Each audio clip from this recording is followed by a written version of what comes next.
Kabanata 12:11 hanggang 12:20. Kabanata 1211 nakikipag-ugnayan gamit ang tatlong mata.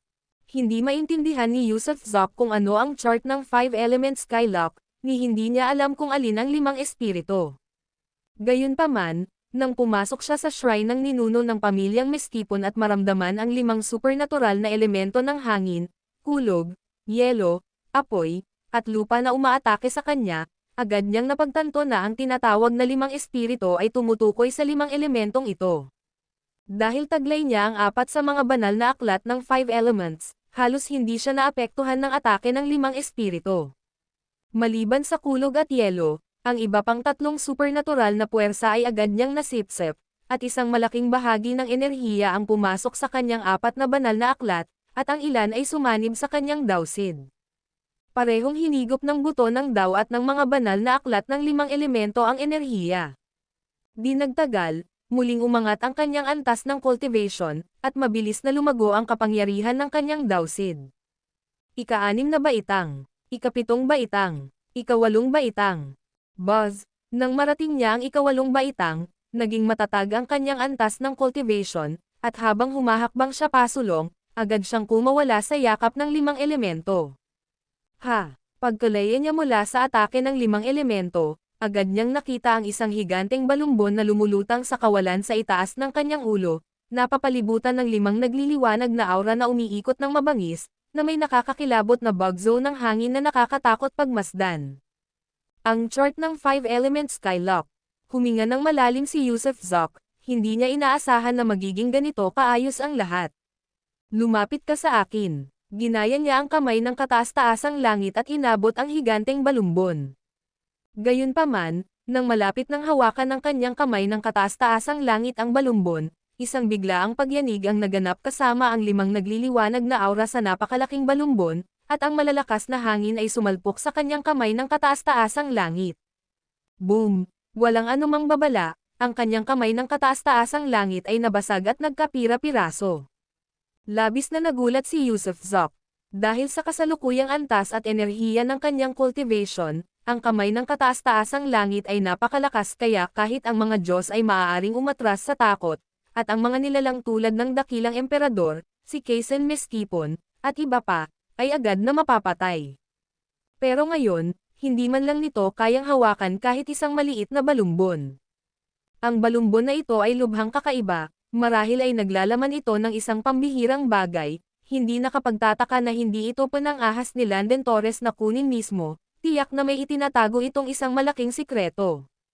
Binawi ni Yusuf Zok ang kamay niya at kumunat ang noo. Kung hindi mahawakan ng kamay ng kataas-taasang langit ang balumbon, ibig sabihin ay hindi niya ito maaaring alisin. Ano ang dapat niyang gawin? Hindi siya umimik, mabilis na nag-iisip kung paano makukuha ang scroll hanggang pagkalipas ng kalahating oras nang bigla siyang nagpatak ng isang patak ng Essence 2 sa dulo ng kanyang daliri at itinapat ito sa scroll. Tunay nga, matapos isaalang-alang ang lahat ng opsyon at mapagtanto na kahit ang kamay ng kataas-taasang langit ay hindi kayang hawakan ang balumbon, wala na siyang ibang paraan para agawin ito, kaya nagpasya siyang subukan ang Essence 2, dahil ang mahimalang katangian nito ay minsan lampas sa kanyang imahinasyon. At totoo nga, hindi tinanggihan ng scroll ang Essence 2, sa halip, agad nito itong hinigop. Pero hanggang doon na lang ang lahat, wala nang ibang nangyari. Gusto mo bang inumin ang Essence 2 ko? Kung gayon, papakainin kita ng busog. Mabilis na pinitik ni Yusuf Zok ang kanyang mga daliri, patak-patak ng Essence 2 na dumapo sa balumbon, na buong kasakiman naman itong tinanggap. Habang mas hinihigop nito, mas lalong tumitindi ang 5 nagliliwanag na aura. Kahit si Yusuf Zok ay ramdam na ramdam ang kanilang paglakas, na para bang nabuhay sila. Nang mapisa ni Yusuf Zok ang ika-10 patak, sinabayan na ng kanyang palad ang Essence 2 patungo sa balumbon. Habang nahuhulog ang Essence 2 dito, hinawakan ng kanyang kamay ang balumbon. Gayunpaman, nararamdaman niya ang balumbon na sinusubukang kumawala, ngunit ayaw niya, na para bang alam nitong mayroon pa siyang Essence 2 na ipapakain dito, ayaw siyang tanggapin ngunit ayaw din siyang iwan. Nang maramdaman ang banayad na reaksyong ito, sinamantala ni Yusuf ang sandali ng pag-aatubili ng balumbon at sa isang naisip, whoosh, ipinadala ito sa dagat na asul at langit na may ulap. Hay, huminga ng malalim si Yusuf Zok, ang balumbon na ito ay talagang kakaiba. Mabuti na lang at natapos niya ang gawaing ipinagkatiwala ni Landon Torres, at sa wakas ay naisakatuparan niya ang misyong ito. Pagkatapos makapasok sa dagat na asol at langit na may ulap, nanatiling tahimik ang balumbon, ngunit nang suriin ito ni Yusuf gamit ang kanyang telekinesis, sinalubong siya ng matinding pagtutol. Hindi siya nito pinayagang mag-imbestiga, sa madaling salita, pansamantala niyang nasakop ang balumbon, ngunit hindi siya nito tinanggap o naging isa sa mga mahiwagang kayamanan ni Yusuf Zok. Hindi nilayo ni Yusuf na maging isa ito sa kanyang mga mahiwagang kayamanan, hanggat nasa kanya pa ito, ibibigay niya ito kay Landon Torres balang araw, nang wala ng ibang plano para sa mismong balumbon. Binawi niya ang kanyang telekinesis at saka lumabas ng dambana ng mga ninuno. Sa labas ng ancestral shrine ng pamilyang Mestipon, daan-daang tao ang nakapalibot sa lugar, sunod-sunod, lahat sila ay malalakas na mandirigma na ipinatawag ng pamilyang Mestipon.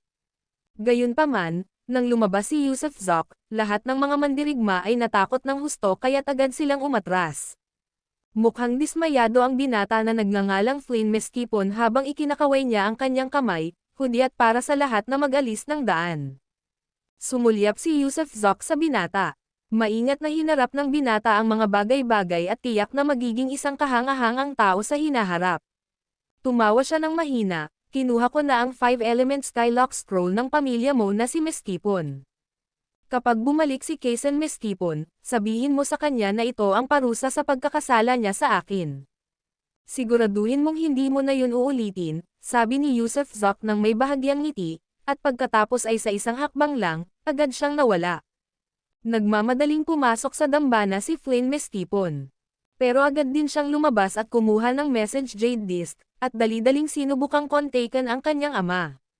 Sa kasamaang palad, pagkatapos niyang ilagay ang mensahe, wala nang tugon mula sa kanyang ama, parang batong lumulubog sa dagat. Nagpa siya si Yusuf Zok na maglakbay patungo sa Immortal Realm. Pagkatapos umalis sa pamilyang Mestipon, tumuloy siya sa Glazed Immortal Palace ni Leilani May. Mahigpit na nakasara ang mga tarangkahan ng Glazed Immortal Palace, at lahat ng depensibong porma sayon ay naka-activate. Sa isang tama lang ng espada, nahati niya ang mga ito at pumasok ng padabog. Pero, wala ni isang kaluluwa ang natano. Wala roon si Leilani May o ang kanyang 4 na anak na babae ng imperyo. Nasa mundo ba silang lahat ng mortal? O umakyat na ba silang lahat? Natagpuan ito ni Yusuf Zok na lubhang kakaiba. Pagkatapos umalis sa Glazed Immortal Palace, naghanap siya ng kalapit na Immortal Mountain na matutuluyan.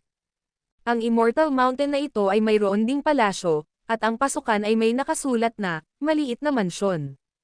Petty Mansion, ito ay pagmamay-ari ni Zaire Petty, ang ika-6 na ranggong dakilang emperador. Minsan na niya itong nakalaban sa Heaven Origin City, kahit wala silang malalim na puot. Pagdating niya sa pintuan ng Petty Mansion, nagkataong may ilang babaeng naglalakad palabas. Pagkatapos, ilan sa kanila ay natigilan sa gulat. Kasunod nito, isa sa mga babae, na may hawak na 9th grade cultivation level at may medyo kaaya-ayang hitsura, ay nagsimulang sumigaw. Martin Hop, ang batang Master Hop. Ikaw pala, sigaw niya at, nakakagulat, sumugod kay Yusuf Zok. Agad na nalitaw si Yusuf Zok. Hindi siya inaatake ng babaeng ito, tila gusto nitong ihulog ang sarili sa mga bisig niya. Si Yusuf Zok ay basang-basa ng malamig na pawis. Hindi pa siya nagkaroon ng one-night fling sa Immortal Realm dati. Tumigil, tumigil, tumigil, anong ginagawa mo? Sigaw ni Yusuf Zok sa takot, habang humahakbang paatras. Nagkaroon na ba siya ng relasyon sa babaeng ito dati? Ang mga titig niya ay puno ng pagnanasa na para bang gusto niya itong lumunin. Panginoon ko, kayo po ba talaga iyan? Nabighani ang babae, at habang nagsasalita, dahan-dahan siyang yumuko kay Yusuf Zok ng may wastong asal, na nababagay sa isang taong may mataas na katayuan. Ako si Viviana Petty, si Zaire ay kapatid ko. 3 beses ko nang nakilala si Dale, ang kapatid mo, dati. Sabi ni Viviana Petty, ang mga mata ay puno ng pananabik. Zaire at magandang tanawin. Kailan pa kita nakilala? Medyo nalitaw si Yusuf Zok. Ano ba ang binabalak ng babaeng ito? Nagpakita ka ng pagmamahal gamit ang iyong mga mata, nakalimutan mo na ba? Bulong ni Viviana Petty, noong unang beses, nang sinira mo ang Trap Dragon Ban ng Heaven Origin City gamit ang iyong espada, tumingin ka sa akin at ngumiti. Sa pangalawang pagkakataon, sa Heartbreak Cliff, habang nakikipaglaban ka sa lahat ng dakilang emperador, tumingin ka ulit sa akin. At sa ikatlong pagkakataon, pabalik sa Heaven Origin City, habang nakikipaglaban ka sa kapatid ko, huminto ka at tinitigan ako ng matagal. Namula si Viviana Petty habang nagsasalita. Kailangan ko nang umalis. Nang marinig ni Yusuf Zoc ang mga salita ng babae, hindi man lang siya umutot sa hangin, tumalikod lang siya at tumakbo ng walang bakas, humakbang ng malalaki para ilayo ang sarili. Talagang sawi sa pag-ibig ang babaeng ito. Kapag ngumingiti siya o kung sino ang tinitingnan niya, nakalimutan na niya ang lahat ng iyon, kailan ba niya ipinakita ang pagmamahal sa pamamagitan lamang ng mga sulyap. Tunay na kayang lokohin ang sarili. Ang video na ito ay edited by Urban Storytelling. Kabanata 1212 Palasyo ng Yangchen. Si Viviana Petty ay kapatid ni Zaire Petty, ang kanyang tunay na kapatid na babae, at pareho silang kilalang mga tao sa Immortal Realm. Si Zaire Petty ay nireranggo bilang ika-6 na dakilang emperador, samantalang si Viviana Petty ay kilala sa buong Immortal Realm bilang isang sikat na obsessive. Karaniwang kaalaman sa mga piling tao ng Immortal Realm na ang babaeng ito ay nahuhumaling, at nakapagdulot siya ng ilang nakakatawang pangyayari. Ilang taon na ang nakalilipas, isang menor de edad na cultivator na kakagaling lang sa pagiging isang Golden Immortal ngunit may partikular na talento sa panitikan ang nagtagpo sa kanya. Nauwi sa pagtulog ni Viviana Petty ang menor de edad na magsasakang ito, ngunit pagkalipas ng ilang taon, nagsawa na siya rito, dahil pakiramdam niya ay hindi naman pala ganoon kagaling ang talento nito sa panitikan. Kaya, sinipa ni Viviana Petty ang Golden Immortal papunta sa gilid ng bangkita. Kalaunan, nagkaroon ng kaguluhan sa Immortal Realm nang, pagkatapos malasing, nagkalat ng tsismis ang menor de edad na tagapagsakatuparan tungkol sa kung paano nakikihalubilo si Viviana Petty. Walang nagawa si Zaire Petty kundi linisin ang kalat para sa kanyang kapatid. Kalaunan, nahulog ang loob ni Viviana Petty kay Emperador Changfeng. Ang kanyang awit, ang himig ni Emperador Changfeng, ay yumantig sa puso ng maraming kabataang babae, at si Viviana Petty ang pinakamasigasig na taga-suporta nito. Nang taong iyon, pagkatapos ng to ni Emperador Changfeng, ayaw umalis ni Viviana Petty mula sa labas ng kanyang bahay, nagpupumilit siyang pakasalan siya. Ngunit si Emperador Changfeng ay may mga asawa at kerida at tiyak na hindi niya didiborsyohan ang sino man sa kanila, kaya't iniwasan niya ito anuman ang mangyari. Maya-maya pa, ikinulong ni Zaire Petty si Viviana Petty ng mag-isa. Lumipas ang mga taon, at pagkatapos ay nahulog ang loob ni Viviana Petty kay Emperador Tian Yuan. Pamwesto siya sa labas ng pinto nito, iginiit na manatili hanggang sa matakot si Emperador Tian Yuan ng sapat para tumakas sa kanyang tahanan. Ganoong klaseng babae siya noon. Mapagmahal man o obsessive, tunay siyang nagmahal noong panahong iyon, handang isuko ang lahat, kasama na ang kanyang buhay, para sa kanyang minamahal. Kapag nawala na ang pagmamahal niya, hindi na siya magdadalawang isip na iwan ito. Isa rin siyang babaeng walang pagpipigil, kapag nahumaling, sisikapin niyang makipagtalik sa lalaki, at pagkatapos ng kanyang pagnanasa, madali niya rin itong sisipain palayo. Bukod dito, mahilig siya sa mga may talento sa panitikan o sa mga gwapo at makikisig, o mga bayaning may pambihirang kalibre. Wala talagang makabuluhang tingin sa kanya si Yusuf Zoc. Marahil nga ay nagkaroon siya ng pagkakataong makilala ito ng 3 beses, ngunit siya, si Yusuf Zoc, ay talagang hindi napansin. Ngunit naunahan ni Viviana Petty ang sarili, inakala niyang 3 beses na nagkita sila ni Martin Hop dahil sa isang tadhana, isang tunay na pagkakataon. Tiningnan siya ni Martin Hop ng 3 beses, at nag-iwan ng isang mapagmahal na titig. Kaya, ang babae ay nahulog ng malalim sa kanyang pagkahumaling, at ang magiting na hindi gaanong kilalang figure, si Martin Hop, ay naging tampulan ng kanyang pagmamahal. Talagang nagmadaling umatras si Yusuf Zoc. Noong una, plano niyang magtanong sa pamilyang Petty tungkol sa kinaroroonan ni Zaire Petty at ng iba pang dakilang emperador, ngunit nang makasalubong niya ang isang babaeng nahuhumaling sa kanya, wala siyang nagawa kundi ang tumakbo. Dahil wala ni isang sundalo o armas, lalo na't walang gamit na puwersa, natakot siya ng nahuhumaling na babae. Gumala-gala si Yusuf Zok sa Immortal Realm ng ilang oras ngunit wala siyang nakita, walang mga eksperto sa buong Immortal Realm. Pagkatapos ng ilang pag-iisip, bumalik siya sa Element World, pagkatapos ay pumasok sa Demon World. Pagkatapos ng 2 beses na pag-teleport, nakarating siya sa dulong timog, ang Realm Land, ang lugar kung saan sila unang nakarating ni Fatty. Sarado na ang domain dito, kaya ang naghihintay sa hinaharap ay kadiliman na hindi alam. Habang naghahanda siyang pumasok at pagkatapos ay bisitahin ang Demon World, biglang, 2 sinag ng liwanag ang sumulpat patungo sa kanya mula sa direksyon ng domain at mabilis na lumapag sa tabi niya. Itinoon ni Yusuf Zok ang kanyang mga mata at nakilala ang 2 individual, sila ay walang iba kundi sina Brooke Gutierrez at Isla Holloway, na nasa una at pangalawa sa Seed Hall ng Campbell Sect. Noon, naalala niya na sila ay lubos na matuwid at hindi nakipagtalo sa kanya, nagsalita pa nga sila para sa kanya. Nakilala rin nila siya at sandaling nagulat. Bagamat sila rin ay mga natatanging figure ng panahong iyon, malayo sila sa pagiging mga anak ng paglikha, samantalang lumago ang reputasyon ni Yusuf Zok. Sino ba sa Immortal Realm ang hindi nakakakilala kay Martin Hop? Sino ba ang hindi nakakakilala kay Zayden Newton? Kayong dalawa ba yan? Kuya Gutierrez, binibining Holloway. Maganda ang memorya ni Yusuf Zok noon pa man, kaya agad niyang tinawag ang mga pangalan nila. Hingal. Parehong huminga ng malalim sina Brooke Gutierrez at Isla Holloway. Ilang taon na ba ang nakalipas? Si Martin Hop ay naging isang uri ng bayani, samantalang sila ay nakarating lamang sa Seed Hall ng Element World Division ng Campbell Sect, nasa Immortal King pa rin ng 9th rank, at hindi pa naaabot ang kaharian ng Immortal Monarch. Ikaw pala, Kuya Newton. Sabay nilang bati, saan ka pupunta? Mausisang tanong ni Yusuf Zok. Kagagaling lang namin sa kaibuturan ng domain, pabalik na kami sa itaas na dibisyon ng Campbell Sect, sagot ni Gutierrez. Ah, sarado na ang domain, di ba? Tumanggaw si Yusuf Zok. Oo, matagal na itong sarado.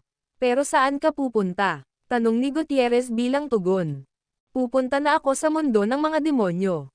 Siya nga pala, alam mo ba kung nasaan sina Emperador Tian Yuan, Kaisen Meskipon, at ang iba pa? Biglang tanong ni Yusuf Zok. Oo, agad na tumanggaw si Gutierrez. Pumunta na sila sa sinaunang palasyo ng Diyos ng Araw ng mundo ng mga mortal. Sinaunang palasyo ng Diyos ng Araw. Naguluhan si Yusuf Zok. Paliwanag ni Gutierrez, nabalitaan ko na ang mga sugo mula sa 6 na kaharian, kabilang ang mga mula sa kaharian ng langit, ay bumaba sa mundo ng mga mortal at pumasok sa palasyo ng mga Diyos ng kaharian. Kalaunan, pagkalabas nila roon, tumungo sila sa Yangchen, na malapit sa pinagmulan ng mga Diyos. Sa loob ng Yangchen ay matatagpuan ang sinaunang palasyo ng Diyos ng Araw, na isang labi ng sinaunang Diyos ng Araw. Ibig mong sabihin, ang mga sugo mula sa 6 na kaharian at sa kaharian ng langit ay pumunta sa sinaunang palasyo ng Diyos ng Araw. Ano ang sinaunang palasyo ng Diyos ng Araw, at nasaan si Yangchen? Tanong ni Yusuf Zok, mabigat ang boses. Ang sinaunang palasyo ng Diyos ng Araw ay isang bituin na halos kapareho ng pinagmulan ng mga Diyos. Ang bituing iyan ay nagniningning ng maliwanag na may walang katapusang apoy, walang tigil na nagliliyab, na nagbibigay pa nga ng liwanag para sa pinagmulan ng mga Diyos. Tugon ni Gutierrez ng may paggalang. Nakikita ko na. Namangha si Yusuf Zok, iniisip kong si Yangchen kaya ang araw mismo. Ang araw, kasama ang nagliliyab nitong apoy, na walang humpay na nagliliyab, at bilang pinagmumulan ng liwanag, ay tinatawag ding Yangchen. Nakakainis, kaya, pumunta sila roon. Huminga ng malalim si Yusuf Zok. May balak ka bang pumunta roon, Kuya Newton? Biglang tanong ni Isla Holloway. Oo, pupunta ako roon kaagad. Tumanggaw si Yusuf Zok. Salamat sa inyong dalawa. Sana magkita tayo ulit sa hinaharap. Sandali lang, Kuya Newton. Sumulyap si Brooke Gutierrez kay Isla Holloway, pagkatapos ay medyo nailang na nagsalita, maaari mo ba kaming isama? Ah, sandali na nag-atubili si Yusuf Zok. Ang dalawang ito ay mga binhi na may tiyak na kapalaran, ngunit ang kanilang mga kapalaran ay tila maliit lamang. Sino ang nakakaalam kung kailan sila maaaring umangat sa kadakilaan? Marahil sa pagpunta sa sinaunang palasyo ng Diyos ng Araw, maaaring makatagpo sila ng ilang kapalaran. Sige, walang problema. Pero mayroon ka bang Sky Avoidance Charm? Tanong ni Yusuf Zok bilang tugon. Oo, oo, agad silang tumango. Ang mga Sky Avoidance Charm ay hindi bihirang kayamanan, matagal na nila itong inihanda. Sige, buhayin mo ang iyong Break ang Sky Talismans para sa proteksyon, at ibabagsak kita. Salamat. Mabilis nilang tinanggal ang kanilang mga charms at ginamit ang mga ito sa kanilang mga sarili. Tara na. Biglang isinagawa ni Yusuf Zok ang kamay ng kataas-taasang langit, at sa kanilang pagkalito at pagkabigla, kinuha niya sila at umalis. Sa isang hakbang, narating niya ang maliit na bayan kung saan siya bumalik, ang eksaktong punto ng kanyang pagdating. Kaya, sa posisyong ito, muli niyang binuksan ang kawalan, mabilis na hinanap ang presensya ng mortal world. Maya-maya, tumalim ang kanyang tingin, at naglakad siya palayo. Natulala sina Brooke Gutierrez at Isla Holloway. Hinahampas niya ang kawalan para bumaba sa mas mababang mundo. Hindi patungo sa isang lower realm passage. Basta-basta na lang ba makakahanap ng pwesto at dadaan? Gaano nga ba kalakas ang kapangyarihan ni Zayden Newton? Ang video na ito ay edited by Urban Storytelling. Kabanata 1213 Matinding apoy ng araw. Ang Sunchen, kilala rin bilang araw, ay ang sentral na celestial body ng solar system, na matatagpuan mismo sa gitna ng mabituing kalangitan. Sa pagkakaintindi ni Yusuf Zok, minsan nang sinabi ng mga siyentipiko sa daigdig na ang araw ay naglalaman ng malaking dami ng hydrogen at patuloy na sumasailalim sa nuclear fusion. Ang araw ay may mga sunspot, solar flare, solar wind, at marami pang iba. Hindi kayang lumapag ng mga tao sa araw, lalo na't hindi nila ito nilapitan, kahit ang mga ordinaryong mortal ay hindi nang ahas na tumingin ng direkta dito. Bagamat may mga haka-haka ang mga siyentipiko tungkol sa temperatura sa araw, iyon ay haka-haka lamang, at walang aktwal na mga sukat, kaya walang tunay na nakakaalam kung gaano kainit ang temperatura ng araw. Hindi kailanman inakala ni Yusuf Zok na magkakaroon ng palasyo sa araw, isang natutulog na palasyo ng isang sinaunang dakilang Diyos. Upang manirahan sa loob ng araw, ang taong iyon ay hindi dapat tao, tiyak na dapat siyang maging isang Diyos. Kasabay nito, nagtataka siya kung paano nakapasok ang mga tao ng Six Realms, kung isasaalang-alang kung gaano kainit ang araw. Hindi ba't matutunaw ang mga metal kahit sa layong 10,000 milya, lalo na ang mortal na laman. Bukod sa mga tunay na Diyos, ang mga immortal ay mga mortal din sa laman, kaya kung paano makapasok sa araw ng hindi iniihaw ng buhay ay tiyak na isang malaking problema. Habang nagmumuni-muni siya, muling dumating ang mortal na mabituing kalangitan, at nakita pa niya ang daigdig at isang mabangis na apoy sa malayong distansya ng mabituing kalangitan. Sa paligid ng mabangis na apoy ay ang kawalan ng mga black hole, at kahit sa mabituing kalangitan, hindi matitinag ang apoy na iyon. Siyempre, sa sandaling ito, ang araw ay napakalayo sa kanya, marahil ay ilang light years ang layo, at ang liwanag nito ay nakapaglakbay na rin ng ilang light years. Sunchen, biglang sumigaw sina Brooke Gutierrez at Isla Holloway, ito ang unang beses nilang pumunta sa mortal world, at unang beses din nilang nakita ang maalamat na si Sunchen. Napakataas ng temperatura sa Sunchen, sigurado ka bang kaya mo yan? Tumingin si Yusuf Zok sa kanilang dalawa at sinabing, tunay ngang napakataas ng temperatura sa Sunchen, at kahit ang mga Immortal Emperor ay agad na iiho ng buhay. Gayunpaman, dahil nandito na tayo, natural lang na may paraan tayo para makapasok. Hindi kailangang mag-alala si Dale tungkol sa atin, sabi ni Brooke Gutierrez nang may bahagyang ngiti. Bilang isang panla ng Campbell Sect, dapat ay mayroon siyang isa o dalawang walang kapantay na magic treasures o divine skills, kaya sa tulong ng magic treasures at divine skills, makapasok sila kay Sunchen. Kung gayon, tara na, tumango si Yusuf Zok, nag-isip sandali, biglang ibinaliktad ang kanyang palad, at isang butil ang lumitaw sa kanyang palad. Nakuha niya ang bead na ito sa 9th layer ng Main God Palace at hindi pa niya ito nabibigyan ng pagkakataong makita ito. Pero noong una niya itong nahawakan, ramdam niya ang lamig na nakakapangilabot. Ngayong papasok na siya sa araw, pumasok sa isip ko ang lamig, dahil sa lamig na bumabalot sa kanyang katawan, kaya niyang labanan ang init. Habang lumilipad kasama sina Brooke Gutierrez at Isla Holloway, tumulo ang kanyang dugo para angkinan ang butil bilang kanya. Buzz buzz buzz, nang makilala ng butil ang Panginoon nito, ito ay naging isang liwanag at pumasok sa kanyang crown chakra, at kaagad, sa kaibuturan ng kanyang kaluluwa, natanggap niya ang mga minanang alaala ng butil.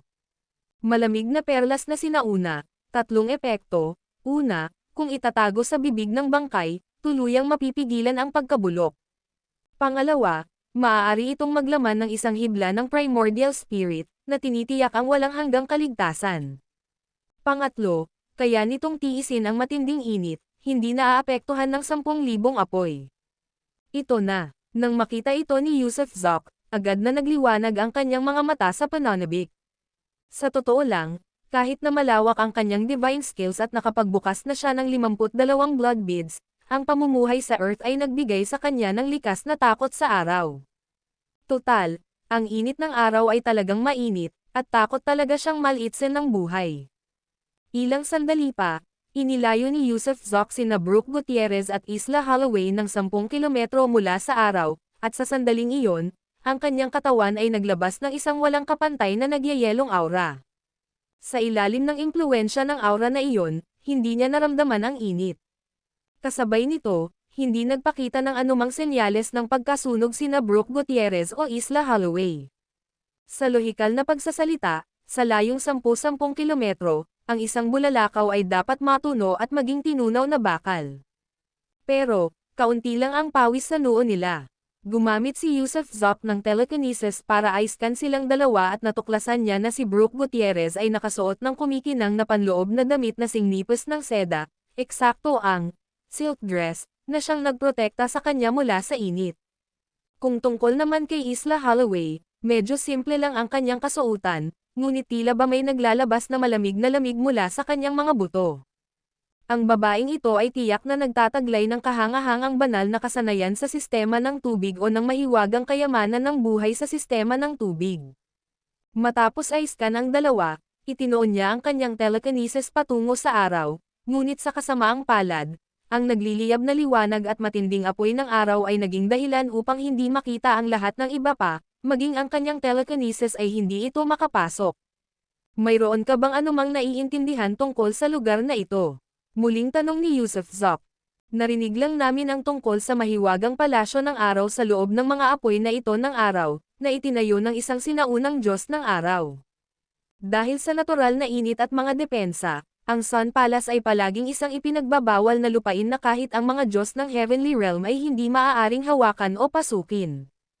Hindi namin alam ang eksaktong lokasyon nito, ang tanging alam lang namin ay nasa loob ito ng mga solar flames na ito, dagdag ni Isla Holloway. Sige, pumasok tayo at hanapin natin. Patuloy na lumipad si Yusuf Zoc, papalapit sa araw. Natuklasan din niya na ang ibabaw ng araw ay nagtataglay hindi lamang ng init kundi pati na rin ng isang uri ng radyasyon, na maaaring makapasok sa katawan ng isang tao at makagambala sa kanilang mga tungkulin sa katawan. Mabilis niyang napansin na dumilim ang mga mukha ni na Brooke Gutierrez at Isla Holloway, mabilis na humihina ang kanilang resistensya, at mabilis na humihina ang kanilang mga tungkulin sa katawan. Hindi ito maganda, hindi tayo maaaring magpatuloy.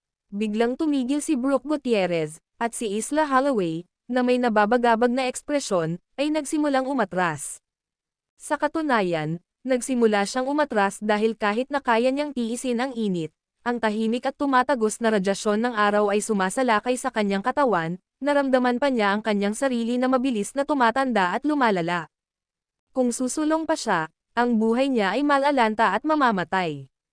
Umatras din si Brooke Gutierrez. Total, hindi pa sila mga immortal monarch, napakababa pa ng kanilang mga antas ng cultivation. Kahit taglay nila ang mga natatanging kayamanan at kasanayan, hindi nila kayang labanan ang mga puwersang supernatural. Dati akala nila kaya nila, pero ngayon alam na nilang hindi na pala. Kung magpapatuloy sila, mamamatay sila bago pa man sila makarating sa ibabaw ng araw. Hamin na ang lakas ng katawan ni Yusuf Zoc, at nauubos din ang kanyang puwersa sa buhay, ngunit naroon ang mga lilang kwintas ng dugo sa kanyang isipan. Kaya't anumang pagkabulok at pagkaubos ang kanyang naranasan, ang mga purple blood beads ay naayos din ng maayos. Kaya, hindi talaga siya naapektuhan. Umatras din siya ng 10 kilometro at saka tumayo sa tabi ng dalawa, mukhang hindi para sa inyo ang lugar na ito. Kapatid na Dale, nabalitaan naming mayroon kang isang mahiwagang artifact na nag-aalok ng kanlungan.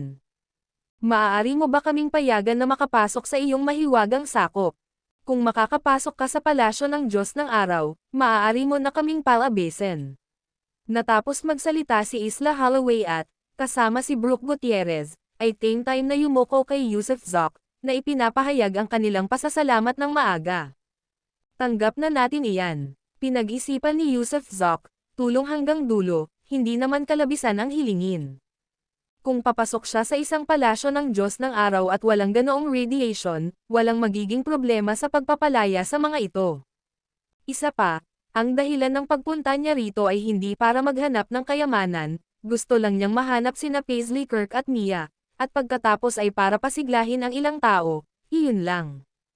Kung tungkol naman sa mga mahiwagang kayamanan o mga di inaasahang engkwentro, hindi niya ito isinaalang-alang dahil hindi niya kailangan ng mga di inaasahang engkwentro, ang kanyang Purple Blood Pearl, ang pinakadakilang di inaasahang pangyayari sa ilalim ng langit.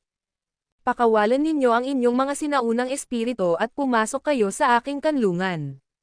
Hinubad ni Yusuf Zoc ang kanyang mga manggas, at sa sandaling pinakawalan ni na Brooke Gutierrez at Isla Holloway ang kanilang mga espiritu, pinapante niya sila sa asol na dagat at langit na may ulap. Kasabay nito, mabilis siyang sumulong, humakbang sa ibabaw ng araw nang may isang hakbang. Ang araw din ay isang globo, ngunit walang grabidad o puwersa ng atraksyon, tanging umiikot na nagliliyab na apoy, napakainit at nakakapaso. Ang video na ito ay edited by Urban Storytelling. Kabanata 1214 na espiritual na panestos sa ibabaw ng araw, walang nakitang anumang pahiwatig si Yusuf Zoc, dahil ang planetang ito ay walang iba kundi apoy, at sa loob ng araw, wala siyang makitang anuman, nabigo ang telekinesis na makapasok dito. Bagamat sumanib na siya sa Cold Origin Pearl, ang paglipad ng matagal sa ibabaw ng araw ay labis din niyang pinagod, hanggang sa puntong pakiramdam niya ay hindi na niya kayang kumapit. Siyempre, ayaw niyang sumuko ng ganito, dahil ang gusto niya ay mahanap ang dalawang babae, at dahil alam niyang nandito sila sa planetang ito, paano siya makakaalis? Kasabay ng isang swoosh, sumisid siya sa blue sea at cloud sky at pagkatapos ay tumalon sa isang ilog, sarap na nilagok ang tubig, at lumubog pa nga sa pinakasahig ng ilog para palamigan ang sarili. May lumipad palapit. Ito ay si Rafael Case at Phil pati na rin sina Brooke Gutierrez at Isla Holloway, habang si Ruth Wilcox at ang iba pa ay hinihikayat ang mga bata. Matapos manatili sa ilog ng halos 40 minuto, sa wakas ay sumigaw ng malakas si Yusuf Zoc dahil sa ginhawa. Sa matinding init, natuklap ang kanyang balat sa ilang patong, labis na natuyo. Kumusta ang nangyari? Nag-aalalang tanong ni Brooke Gutierrez. Wala akong nakitang Diyos ng palasyo ng araw, umiling si Yusuf Zoc. Hinanap ko ang buong ibabaw ng planeta at wala akong nakitang pasukan papunta sa ilalim ng lupa. Hindi tama iyan. Naguluhan si Brooke Gutierrez. Malinaw na si Yang Chen ito, paanong hindi? Maaari bang maging lubhang nakatago ang pasukan? Baka naman sarado ang pasukan. Ang Diyos ng palasyo ng araw, bagamat nasa Yang Chen, ay umiiral sa ibang espasyo ng panahon, kaya kung sarado ito, hindi natin ito mahahanap.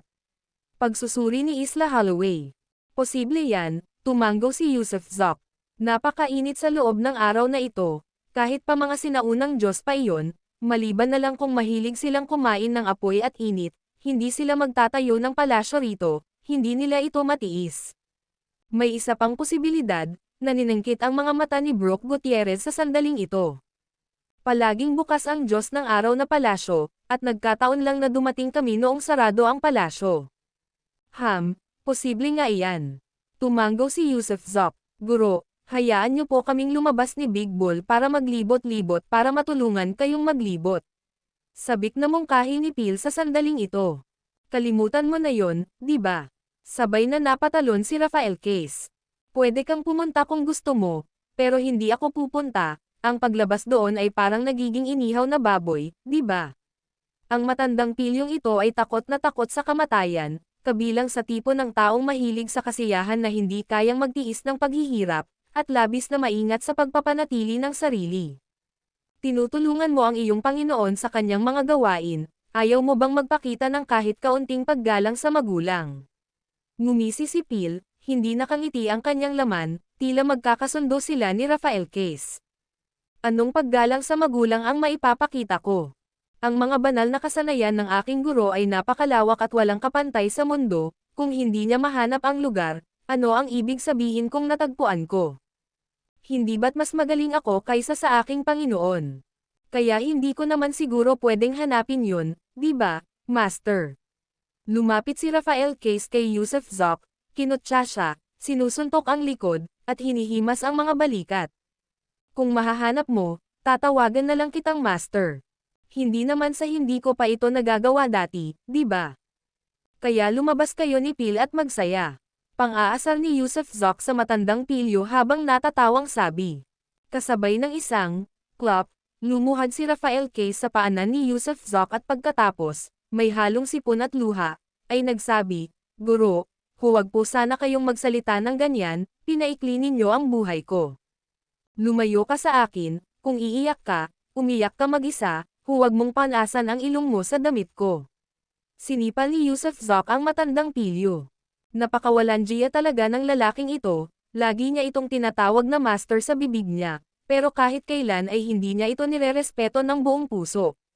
Siyempre, ganoon din ang lalaking ito, at ang pag-asa na magbabago ang ugali ng matandang pilyong ito ay malamang na napakahirap. Matapos makipaglaro kay Rafael Case, bumuti ng husto ang kanyang kalooban, at kasabay nito, tiningnan niya si Phil, tumubo ka na ng mga pakpak, kaya hindi ka na makakalabas, masusunog ka kung lalabas ka. Hihihi, biglang tumawa si Phil. Guro, hindi mo po alam, at sa isang pagkaway ng kanyang kamay, bigla niyang hinugot ang pamaypay, ang pangunahing magic treasure na sa tingin niya ay napakaganda, at inihagis ito. Ito ay tinatawag na leisure fan, at isa sa mga tungkulin nito ay paandarin ang mga apoy at bulagin ang araw. Ang pagbulag na ito sa araw ay nangangahulugan na maaari nitong harangan ang araw, kaya gamit ang fan na ito, mas madali akong makakapasok sa ibabaw ng araw kaysa sa iyo. Kung gayon, tumakbo ka na. Bumalik ka pagkatapos ng 3 oras. Magpapahinga muna ako ng 3 oras. Walang seremonya na pinaalis ni Yusuf Zoc si Phil mula sa Blue Sea at Cloud Sky. Pagkaalis ni Phil sa Blue Sea at Cloud Sky, automatikong bumukas ang kanyang malalaking itim na pakpak. Mabilis siyang nagiba ng anyo, kinuha ang leisure fan at pinaypayan ito sa nakapalibot na apoy, at nakakagulat, isang vacuum ang nabuo sa paligid niya, dahilan para tila maglaho agad ang apoy. Bumalik lang ang apoy pagkatapos niyang dumaan.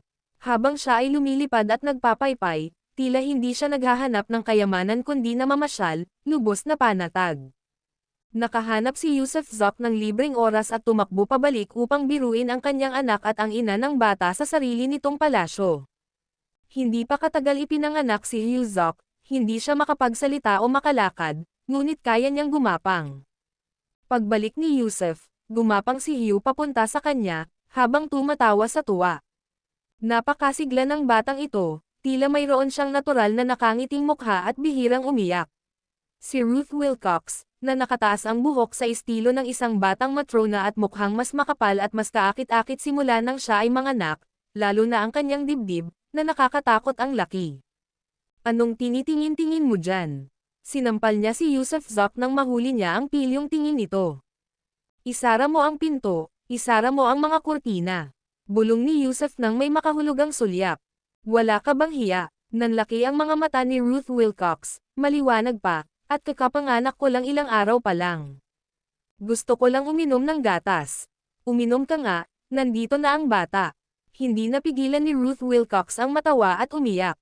Sa paningin niya, si Yusuf Zoc ay isa ring batang hindi lumaki, ngunit syempre, siya ang kanyang gulugad, ang gulugad ng buong pamilya.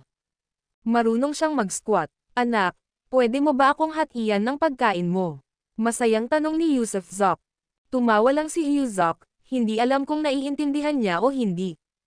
Huwag kang magsalita ng walang kabuluhan. Sabi ko na nga ba, matalas ang batang ito, minsan parang naiintindihan niya talaga ang sinasabi nating mga matatanda. Babala ni Ruth Wilcox sa malumanay na boses. Nako, talaga, anak, hindi ka naman magiging reinkarnasyon ng isang tao, di ba? Huwag mo akong takutin, sabi ni Yusuf Zok, sabay buhat kay Hyuzok. Patuloy sa pagtawa si Hyuzok, ang maliliit niyang kamay ay abalang-abala sa paghawak sa mukha ni Yusuf. Sige, sige, gusto mo nang magpahinga sandali, o pwede kang pumunta kay Rubywood, mungkahi ni Ruth Wilcox habang dala ang bata. Pupunta sa Rubywood. Bakit ako pupunta roon? Naguluhan si Yusuf Zok. Nag-o-ovulate siya nitong mga nakaraang araw. Mayroon na kaming medical team ngayon, at near-record na ang kalusugan ng lahat, kaya alam namin kung kailan eksaktong ovulation at menstrual cycle ng bawat tao. Parang hindi naman tama yan, di ba? Napakamot si Yusuf Zok sa baba niya. Herbs naman ang Rubywood, kung tutuusin. Kung talagang magtatanam ako ng binhi, paano kung sa huli ay tumubo ako ng isang maliit na panla? Nauubusan na ng malay si Ruth Wilcox, ano ba talaga ang pinagsasabi niya? Bagamat espiritu ng halaman ang orihinal na anyo ni Rubywood, siya ay naging tao ng maging tao. Paano siya manganak ng isang halaman? Kaya't humagalpak siya ng tawa sa inis, kahit pa manganak siya ng halaman, ang halamang iyon ay magiging anak mo. Kailangan mo lang maglibot-libot habang hawak ang isang maliit na panla at tawagin itong anak. Tatawagan kitang multo na malaki ang ulo, isinara ni Yusuf Zok ang pinto at hinablot ang mga kurtina, at sa kanya idiniin si Ruth Wilcox sa kama, pilit na ibinuka ang damit panloob nito para makitang umaapaw pa rin ang sustansya ng sanggol. Masyado ka ng marami rito, hindi niya kayang tapusin lahat, tulungan mo ako. Ang video na ito ay edited by Urban Storytelling. Kabanata 1215 ang palasyo ng yelo sa araw ang apoy na pinag-alab ni Ruth Wilcox sa loob niya ay hindi niya mapapatay, kaya dahil wala nang natitirang pagpipilian, kinailangan ni Yusuf Zok na hanapin si Rubywood. Kung gayon, ang mga halaman ay mga halaman, ngunit paano mauunawaan ng isang hamak na mortal ang kagandahan ng Rubywood, na kumakagat sa mga buto at bumibihag sa kaluluwa? Pagkatapos ng isang buong pagsubok, nakalimutan ni Yusuf Zok si Pierre hanggang sa pagsikat ng araw kinabukasan nang bigla niyang naalala at agad na tumingin sa labas sa pamamagitan ng asol na dagat at ulap na langit. Hindi. Pinagpawisan ng malamig si Yusuf Zok, iniisip kung hindi ba siya mahintay ng hamak na lalaki at nasunog sa apoy ng araw. Hindi na siya nang ahas na magtagal pa, natataranta, dali-dali siyang nagbihis at nilisan ang dagat na asol at langit na may ulap, saka nagsimulang maghanap. Pagkalipas ng 3 oras, matapos niyang umikot sa araw ng isang beses at maghanap, nakakagulat na hindi niya mahanap si Pierre. Hindi, naroon pa rin ang mga bituin sa kaibuturan ng aking kaluluwa. Pumikit si Yusuf Zok para maramdaman sandali na naroon pa rin ang bituin ni Pierre, isang amo alipin, mas maliwanag pa kaysa dati, na nangangahulugang hindi papatay si Pierre. Pero kung hindi siya namatay, saan kaya siya napunta? Sa ilalim ng lupa, sa loob ng araw. At ang pag-iisip pa lamang tungkol sa loob ng araw ay nagpakiliti sa anit ni Yusuf Zok. Ang temperatura pa lang sa ibabaw ay kayang sunugin ang lahat, lalo na ang nasa loob. Bumalik siya sa dati niyang kalagayan at tahimik na naghintay. At naghintay nga siya, sa loob ng 3 buong araw. Nang unti-unti na siyang naiinip, isang anino ang lumipad patungo sa kanya na parang isang higanteng ibon na nakasakay sa apoy. Nako, tinakat mo ako ng todo. Nang lumitaw ang anino na si Pierre, huminga ng malalim si Yusuf Zok. Ang totoo, hindi niya itinuring si Pierre bilang alipin kundi bilang isang kaibigan, isang kapatid. Guro, nahanap ko na. Sumama ka sa akin, tuwang-tuwa na sigaw ni Pierre. Ang palasyo ng Diyos ng Araw. Nang inig ang buong katawan ni Yusuf Zok. Dapat itong palasyo ng Diyos ng Araw. Hindi ko alam kung anong palasyo iyon, pero may nakita akong pasilyo na walang apoy at astig pa nga. May nakita rin akong bakas ng mga taong pumasok sa loob. Astig. Paano nangyari iyon? Namangha si Yusuf Zok. Isang daanan sa loob ng araw na astig. Anong klaseng biro ito? Oo, isa itong himala, pagkamangha rin ni Pierre. Humayo ka, manguna ka sa daan.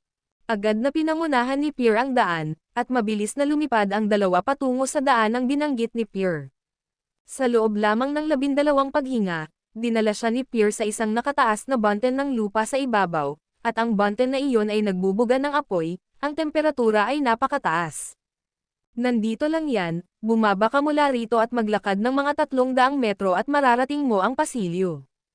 Gayunpaman, ang apoy na ito ay napakainit, maging lubhang maingat. Walang problema. Sa sandaling gumalaw ang banal na kamalayan ni Yusuf Zok, ang butil ng Extreme Ice Seal ay lumabas mula sa tuktok ng kanyang ulo at direktang inilagay niya ito sa kanyang bibig. Pagpasok pa lang nito sa kanyang bibig, isang malaking singaw ang lumabas mula sa kanyang buong katawan habang ang kanyang hamog na nagyelo ay sumasalubong sa matinding init at natunaw, kaya't nalikha ang singaw. Sumisid si Pierre, at agad na sumunod si Yusuf Zok. Kahit nasa bibig niya ang Extreme Ice Seal bead, ramdam pa rin ni Yusuf Zok na masyadong mainit ang 300 metrong haba ng daanan, na para bang sisabog na siya. Ngunit sa kabutihang palad, sapat ang kanilang bilis, at mabilis nilang nalakbay ang distansya. Pagkatapos, kasabay ng isang whoosh, pumasok sila sa isang malamig na pasilyo. Tunay ngang malamig, medyo malamig pa nga, habang sa labas ng daanan ay may apoy, napakainit na apoy. Namangha si Yusuf Zok kung gaano katangi-tangi ang mundo na ang matinding lamig at matinding init ay maaaring magsama rito, at ang Diyos ng araw na nagtayo ng palasyo sa loob ng araw ay mas lalong hindi kapanipaniwala. Gaano kalakas ang Diyos ng araw na iyon? May pumunta nga rito.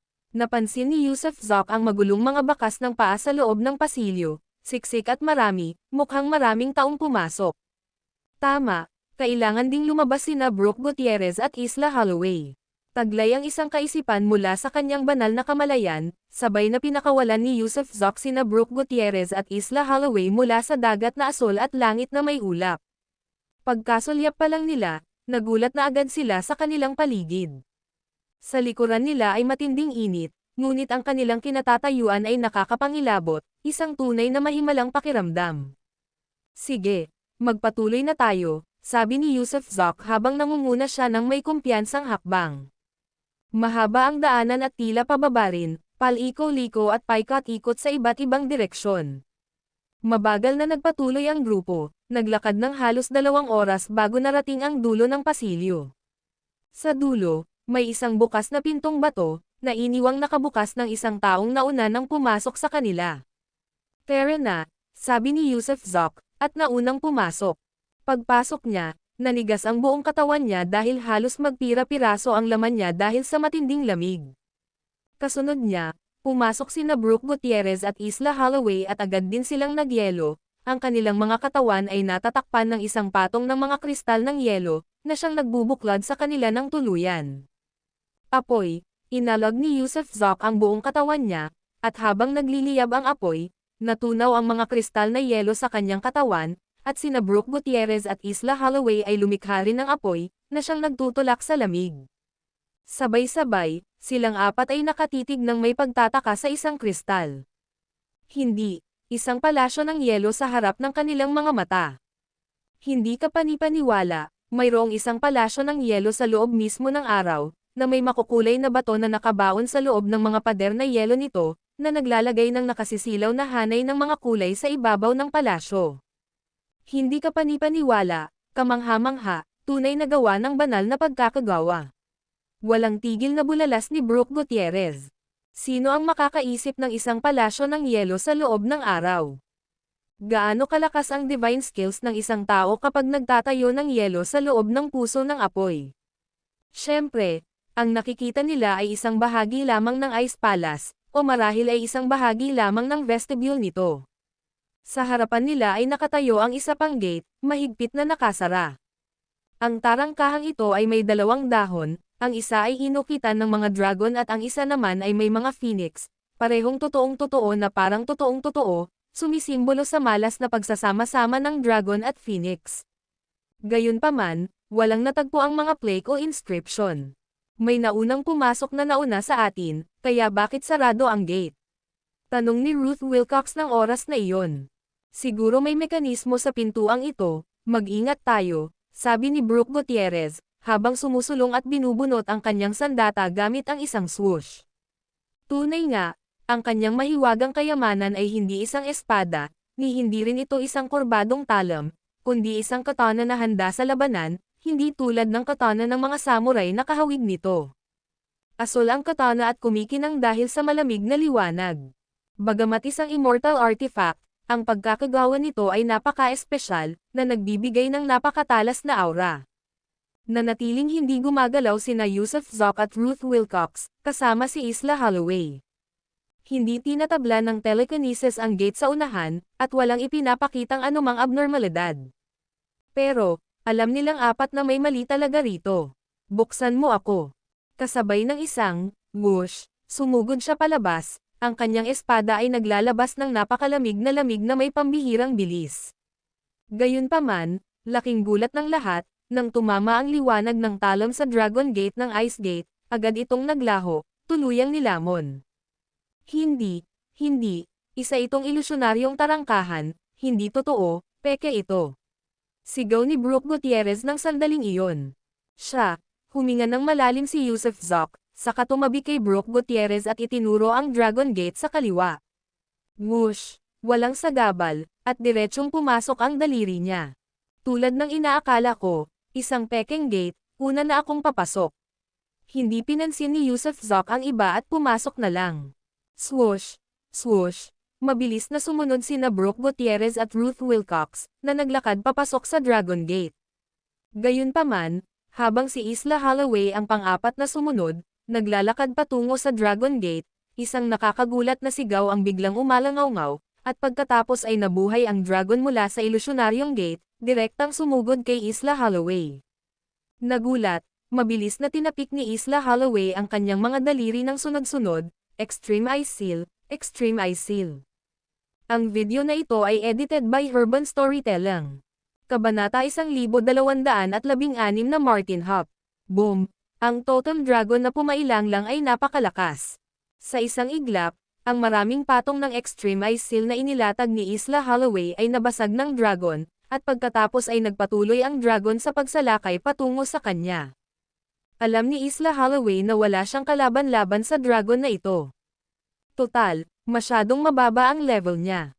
Gayunpaman, dahil isa siyang seed player ng Campbell sect at nagtataglay ng pambihirang talento, lalo na't kilala siya sa kanyang pagiging mahinahon. Huwag magpanik. Nagngingit-ngit ang kanyang mga ngipin at nagpatuloy sa pag-set up ng mga ice seal, habang sabay na umiiwas at sumusulong. Ang dragon ay lubhang kakilakilabot, walang humpay na sumusulong, at sa tuwing nababasag nito ang isa sa kanyang mga ice seal, dumudugo ang bibig ni Isla Holloway, dahil ang mga ice seal ay konektado sa kanya at ang pagbasag sa mga ito ay parang pagsira sa kanyang mga depensa. Sa sunod-sunod na aksyon na naganap sa isang kisap mata, nakabalik siya sa Ice Gate. Walang pag-aalinlangan, sumugod siya patungo sa Phoenix Gate. Tama, sa kanyang katahimikan, nalaman niya kung bakit siya inaatake. Ito ay dahil sa Dragon at Phoenix Gate. Ang tatlong taong nasa harap niya ay dumaan ng walang anumang panganib, ngunit nang siya na ang magdesisyon, siya ay inatake. Napagtanto niyang ang problema ay nasa mga gate.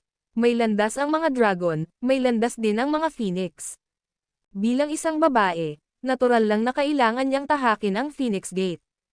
Buzz, nagmamadali siyang pumasok. Tila tinamaan ng dragon sa likuran niya ang gate at pagkatapos ay wala nang gumalaw. Sa halip, tila may isang silid, at sa silid na ito, hindi niya inaasahang nakakita siya ng mga estranghero. Wala rito si Zayden Newton, gayon din sina Petty at Brooke Gutierrez. Sa halip, tatlo lang ang babae. Hindi niya nakilala ang tatlong babaeng ito, ngunit nahalata niya na silang tatlo ay nasa antas ng dakilang emperador, ang isa ay demonyo, ang isa ay Buddhist, at ang isa pa ay nagsasagawa ng dark cultivation.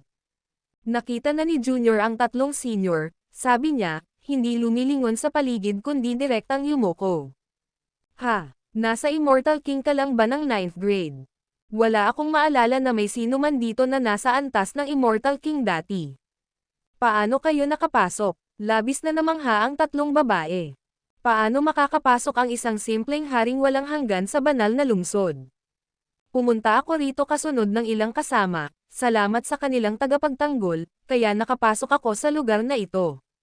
Maaari ko bang itanong sa tatlong nakatatanda, nasaan ito? Patuloy silang tinatawag ni Isla Holloway bilang mga nakatatanda dahil sa landas ng paglilinang, kung saan ang mga kamay ay madalas na ginagalaw upang ayusin ang mga hindi pagkakaunawaan, ang hindi kinakailangang pagpatay o pagpatay dahil sa inggit ay napakakaraniwan. Tama si May. Kaya naman, pinanatili niyang mas mapagkumbaba ang sarili.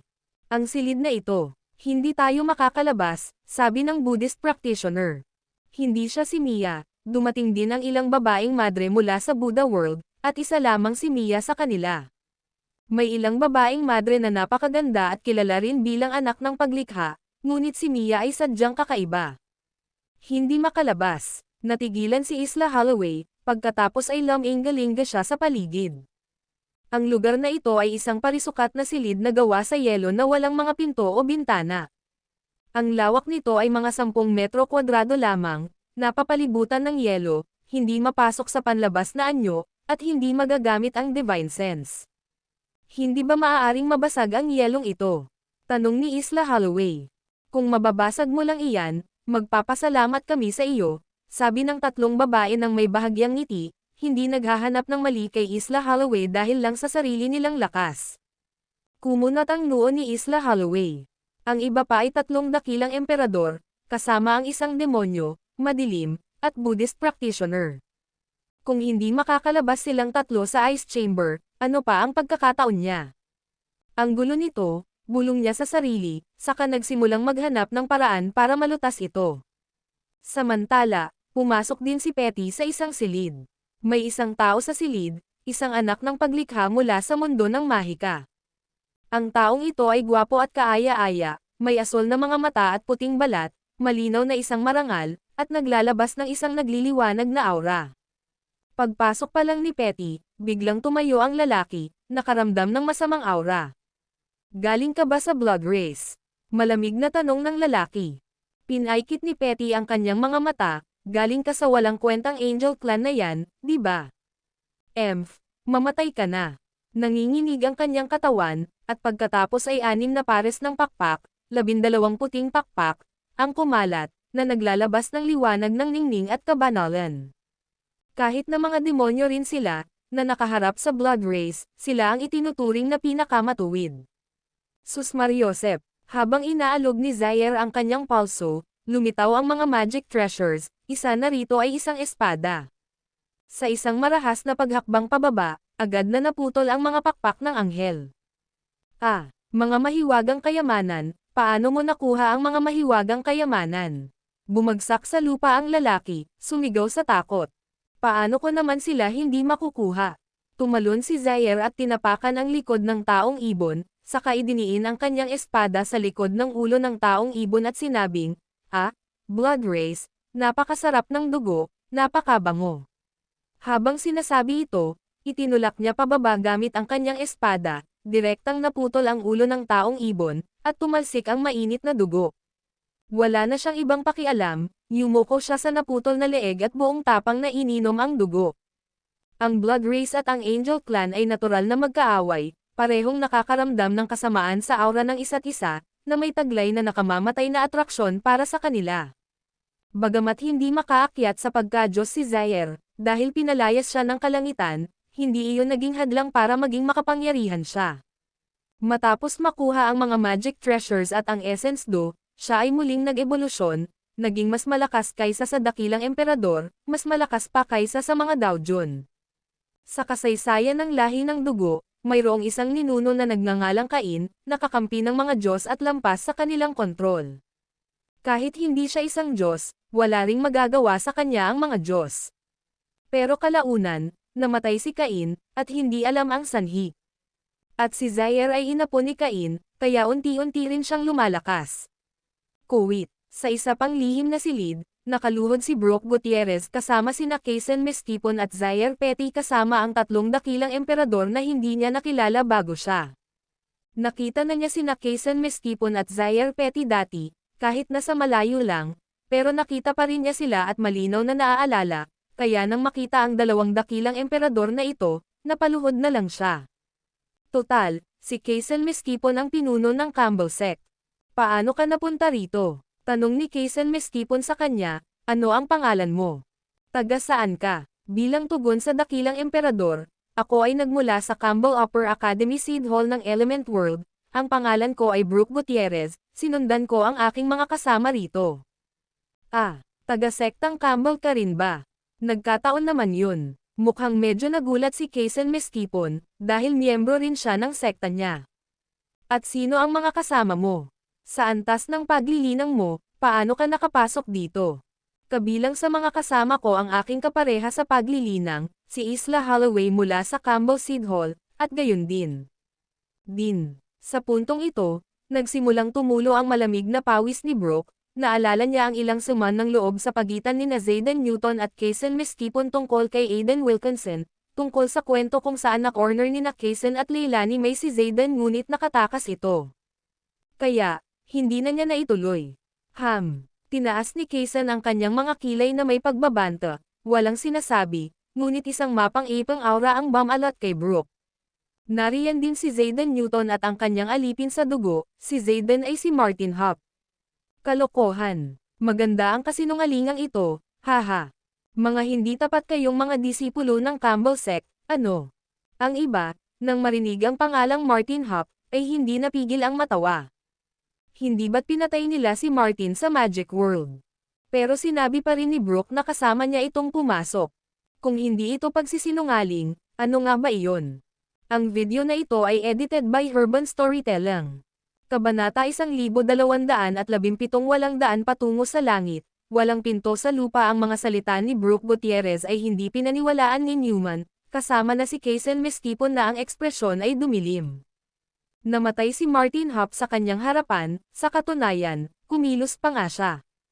Masasabing sa pamamagitan lamang ng sama-samang pagsisikap ng 6 na kaharian, sa wakas ay nagawa nilang mapatay si Martin Hop. Nasaksihan niya mismo ng sarili niyang mga mata ang pagkamatay ni Martin Hop. Pero ngayon, nang ahas pa ang hamak na si Brooke Gutierrez na iangkin na ang kasama niya ay si Martin Hop. Talaga bang nang ahas siyang magkalat ng ganoong kalaking kasinungalingan? Tama na. Biglang singgal ni Kaysen Meskipon, maglakas loob kang magsalita ng isa pang salita, at mamamatay ka. Hindi na siya nag-abalang magsalita pa kay Brooke Gutierrez, ni hindi niya ito pinatay. Tutal, isa siyang disipulo ng Campbell sect at ang isang maliit na tao ay hindi sulit sa pagsisikap, ang pagpatay sa kanya ay hindi magpapakita ng tunay na kakayahan ni Kaysen Meskipon. Yumuko ng malalim si Brooke Gutierrez, hindi na nang ahas na magsalita. Napangisi ang iba, lubhang nabawasan ang impresyon nila kay Brooke Gutierrez. Kasabay nito, sa isa pang silid na may yelo, 3 tao ang nakatitig kay Yusuf Zoc na parang nakakakita ng multo, ang kanilang mga ekspresyon ay madilim at nakakatakot. Hindi sila mga ordinaryong tao kundi 3 sa mga anak ng kaharian ng langit, na, bagamat hindi sikat, ay palaging sumusunod kay Nadia Burger. Siyempre, hindi alam ni Yusuf Zoc ang kanilang mga pagkakakilanlan, ni hindi niya alam ang mga pangyayari hinggil sa mga anak ng kaharian sa langit. Gayunpaman, nararamdaman niya na tila naselyuhan ang kanilang enerhiya, ang kanilang kapangyarihan ay higit pa sa kapangyarihan ng mga Lords of Reincarnation Path at ng Heavenly Great Emperors. Anong nangyayari rito? Sumulyap si Yusuf Zoc sa 3, itinuro ang mga pader na yelo na nakapalibot sa kanila. Hindi mo ba nakikita? Malamig na sagot ng isa sa kanila. Ikaniling ni Yusuf Zoc ang kanyang leeg para tingnan ang 3, at walang hiya naman silang tumingin pabalik. Sila ay mga anak ng kaharian sa langit, at kahit na wala silang kasikatan ng mga taong tulad ni Nadia Burger ni hindi rin sila mga pinuno sa kanilang mga angkan, sila pa rin ay mga Diyos, mga banal na nilalang ng kaharian sa langit. Sa paningin ng mga Diyos na nagpataw ng parusa mula sa langit, lahat ng nabubuhay na nilalang sa 6 na kaharian ay pawang mga langgam lamang, kabilang ang mga tinaguriang immortal na emperador at dakilang emperador. Dahil nakatanggap sila ng hibla ng kapangyarihang bigay ng Diyos, itinuring ba nila ang kanilang sarili na makapangyarihan? Ang kanilang banal na kapangyarihan ay walang katapusan at sila ay mga dalubhasa sa sining ng batas, na nangangahulugang sa isang labanan laban sa sinumang dakilang emperador, lilipulin nila sila. Ang lalaking ito na nagngangalang Martin Hop ay tunay ngang malakas, ngunit kahit na gayon, isa lamang siyang mas malaking langgam sa mga langgam, at naniniwala silang kaya nila siyang burahin sa isang kumpas lamang ng kanilang kamay. Siyempre, ang kanilang kasalukuyang malungkot na ekspresyon ay dahil dapat ay patay na si Martin Hop, nakita na nilang lahat iyon. Pero paano siya lilito dito ngayon? Paanong hindi siya patay? Tumingin ako at hindi ko makita kung ano ang tinatanong mo. Maaari mo bang sabihin sa akin kung ano ang nangyayari dito? Nakangiting tanong ni Yusuf Zok, habang nakatingin sa nasa gitna na tila may mas mataas na katayuan sa kanila. Tinaas ng lalaking nasa gitna ang kilay, sino ka para humingi ng sagot sa amin? Sino ka sa tingin mo? Tumango si Yusuf Zok, taga Heavenly Realm ka siguro, di ba? Kung hindi, hindi mo ako kakausapin sa ganyang tono. Akala mo talaga bagay kayo, no? Parang sinasabi ko sa'yo, sa paningin namin, wala kang kwenta. Agad na bulyo ng lalaki. Sige, kung hindi ka magsasalita ng maayos, baguhin natin ang paraan. Hindi napigilan si Yusuf Zok ng telekinesis dito, ni ng maraming paghihigpit ng palasyo ng mga Diyos sa langit. Sa palasyo ng mga Diyos sa langit, labis na pinigilan ang kanyang telekinesis kaya hindi niya ito maiunat kahit 1 metro lampas sa kanyang katawan. Pero dito, kaya niyang palawigan ang kanyang telekinesis, bagamat may ilang bagay na hindi nito kayang makapasok. Kaya naman, ang lugar na ito ay ibang-iba sa Main God Palace, dito, magagamit niya ang buong lakas niya. Hindi naman balak patayin ni Yusuf Zok ang tatlong ito, tutal, hindi niya nga sila nakilala, at hindi pa naman siya inatake ng tatlo sa mga bituin noon, kaya wala siyang planong saktan sila. Naisip niyang mabuti ang mag-usap, mag-aral at mag-usap ng sama-sama, para makabuo ng plano para makahanap ng paraan. Ngunit ang tatlong ito ay walang balak na mag-usap ng mapayapa. Kapag iba ang sinabi niya, iba naman ang sinasabi nila, hindi sumasagot sa mga tanong at minamaliit pa nga siya ng husto. Ramdam pa nga niya na ang tatlo ay laging handang hampasin siya gamit ang isang nakamamatay na suntok. Kung gayon, dahil ganoon nga, dahil nakita nila siya bilang isang kaaway, ang tanging magagawa niya ay baguhin ang paraan ng pag-uusap. Iniunat niya ang isang kamay, malambot at lanta, tila wala ng lakas. Gayunpaman, sa paningin ng tatlong anak na lalaki ng kaharian ng langit, ang kamay ni Yusuf ay may hawak na walang kapantay na misteryo dahil kahit anong itsura o pagtatangka nilang umiwas, hindi nila maiiwasan ang kamay na ito, na may taglay pang pahiwatig ng daan sa loob nito. Kulog at kidlat, sunog, nakakayanig ang lupa. Sabay-sabay na hamampas ang tatlo gamit ang iba't ibang batas, isa gamit ang panuntunan ng kidlat, isa pa gamit ang panuntunan ng apoy, at ang isa pa gamit ang panuntunan ng sumisigaw. Tunay nga, ang tunog ay maaaring baguhin bilang mga alon o banda upang patayin ang mga kaaway. Ngayon, ang isa ay gumamit ng kulog, ang isa naman ay apoy, at ang huling mga alon ng tunog habang tatlong uri ng pag-atake ang sabay-sabay na bumangga sa nakaunat na palad ni Yusuf. Gayunpaman, sa di malamang dahilan, nang tamaan ng kidlat ang palad, tila hindi ito gumalaw. Nang sumunog ang apoy sa palad, direkta itong hinihigop ng palad. Tungkol naman sa sonic attack, malungkot at nakakatakot ang ekspresyon ng umaatake, hindi talaga nagbibiro. Sa kritikal na sandaling iyon, kung kailan mabagal pa ring tumugon ang pinuno, biglang hinawakan ng mahinang kamay ni Yusuf ang tuktok ng kanyang ulo.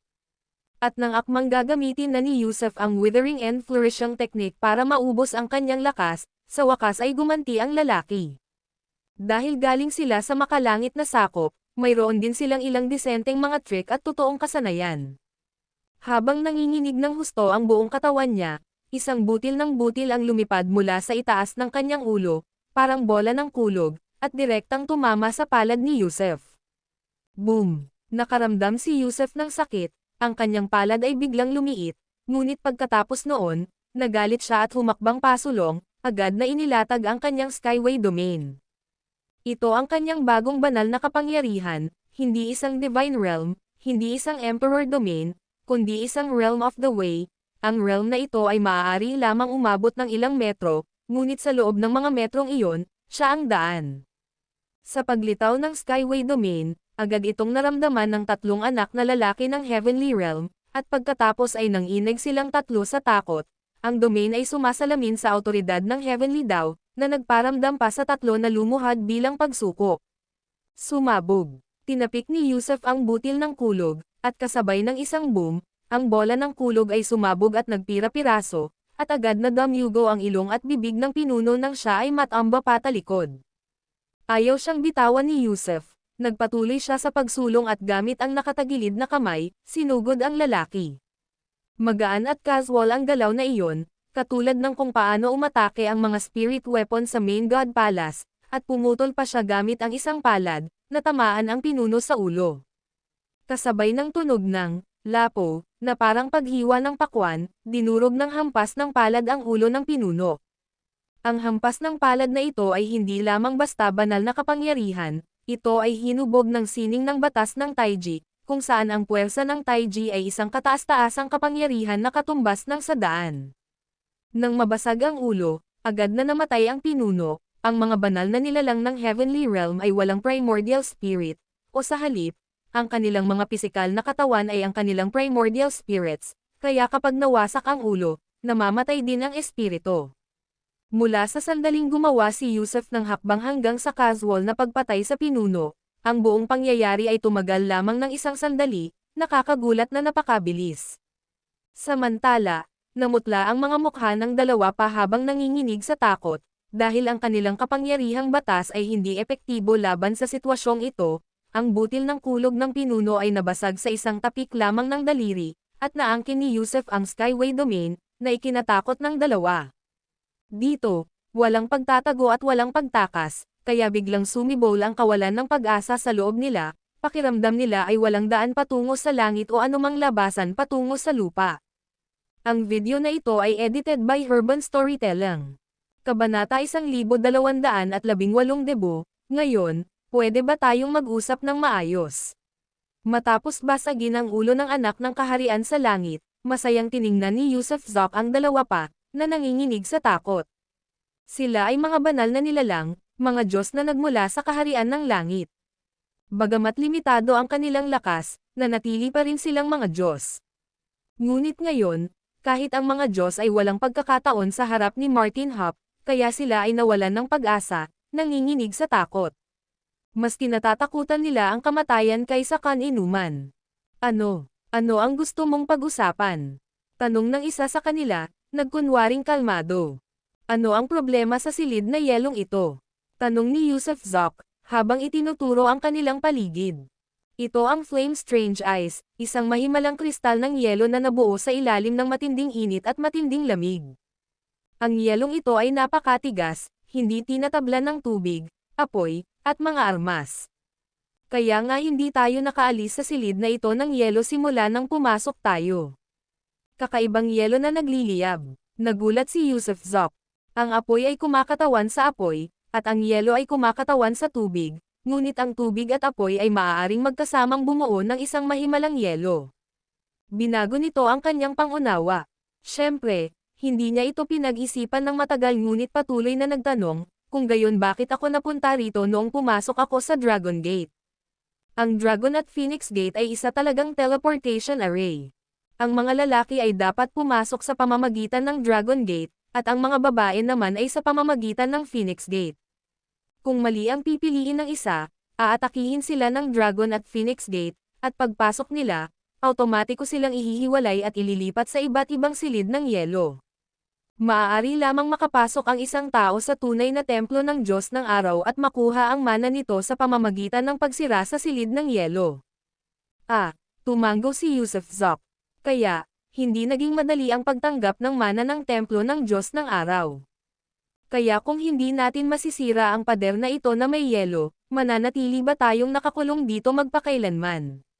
Biglang tanong ni Yusuf Zop. Hindi naman talaga. Nabalitaan kong may dalawang paraan para mabuksan ang ice chamber.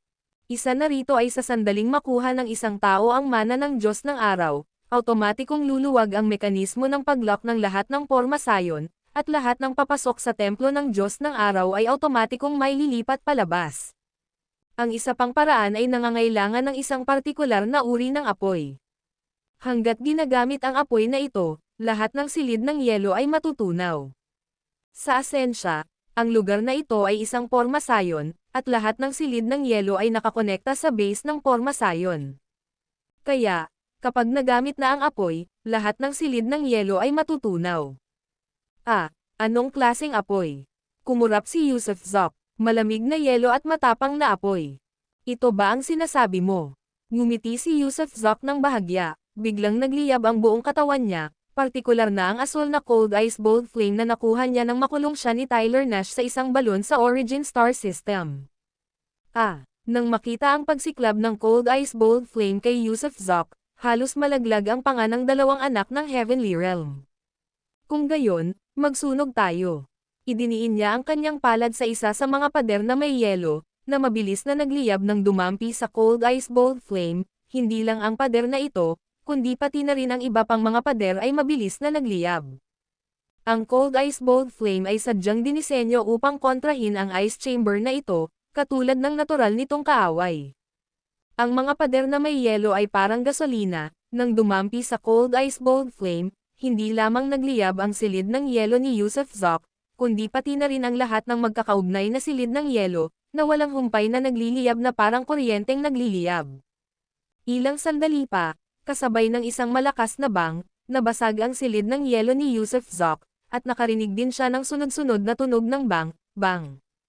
Malinaw na lahat ng magkakaugnay na silid ng yelo ay nagsindi at sinira ng Cold Ice Bolt Flame ang pagbuo ng silid ng yelong ito.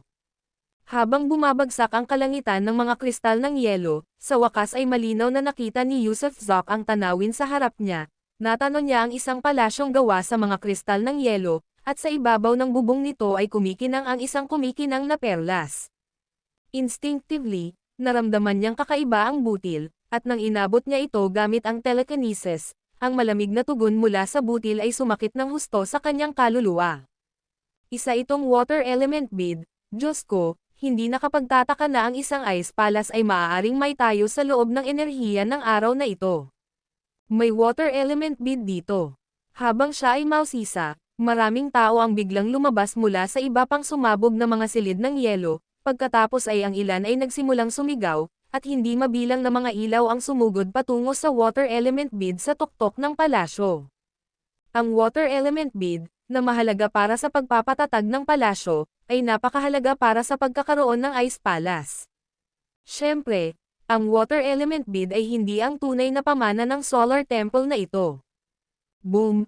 Bago pa man maintindihan ni Yusuf Zok, naglalaban na ang mga tao sa kalangitan, kung saan ang dalawa sa pinakamabilis ay isang babae, si Nadja Burger mula sa Heavenly Realm, at isa pa mula sa Rocha tribe ng Demon World, si Kung Wanli. Si Kung Wanli, na nagsasabing siya ang pinakamabilis sa Six Realms, ay natural na unang nakarating sa bid. Gayunpaman, si Nadja Burger, bilang pinakamalakas sa mga anak ng Heavenly Realm, ay siya ring pinakamabilis, at parehong gustong agawin ang water element bid, dahilan para magbanggaan sila malapit dito at pagkatapos ay parehong natamba pabalik. Pero malinaw na si Nadja Burger ang may kalamangan. Akin ito, mamamatay ang sino mang magtangkang magnakaw nito. Gamulong sa ere si Nadja Burger at muling sumugod habang ilang guhit ng liwanag ang nagtangkang agawin ang water element bid. Nakita ni Yusuf Zok ang dakilang emperador, ang Panginoon ng landas ng reinkarnasyon, ang emperador ng Gold Dragon, si Kaysen Meskipon, nakita rin niya si Namiya, Paisley Kirk, ang sinaunang Buddha ng Blue Lamp, at maraming anak ng paglikha. Isang malaking labanan ang sumiklab sa kalangitan, at ang mga anak ng Heavenly Realm ay gumawa ng kanilang mga hakbang upang agawin ang butil.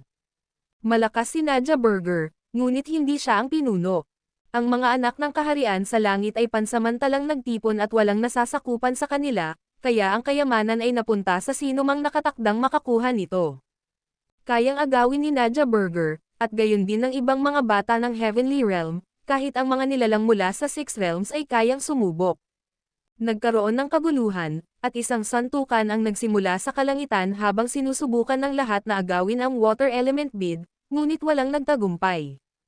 Hindi lamang marami ang matamang nanunood mula sa paligid, kundi isang patong din ng pagbabawal ang nakapalibot sa butil. Hindi masyadong mahigpit ang pagbabawal, ngunit nangailangan ng kaunting panahon ang paglusot dito. Kaya naman, walang sino man ang agad na nakakuha ng water element bid, na humantong sa isang matinding labanan sa kalangitan. Nakatayo sa tabi ni Yusuf Zok, dalawang anak ng Heavenly Realm ang hindi ng ahas na gumalaw o magingay at walang malay na sumulyap kay Yusuf Zok ng ilang beses, hindi sigurado kung ano ang susunod na gagawin ni Martin Hop. Naniniwala sila na kayang talunin ni Martin Hop ang kahit ano. Pinaganya ni Yusuf Zok ang Eye of Heaven. Ang iba ay interesado sa water element bid, ngunit hindi siya gaanong interesado dahil ayaw niyang magtayo at manirahan sa isang ice palace.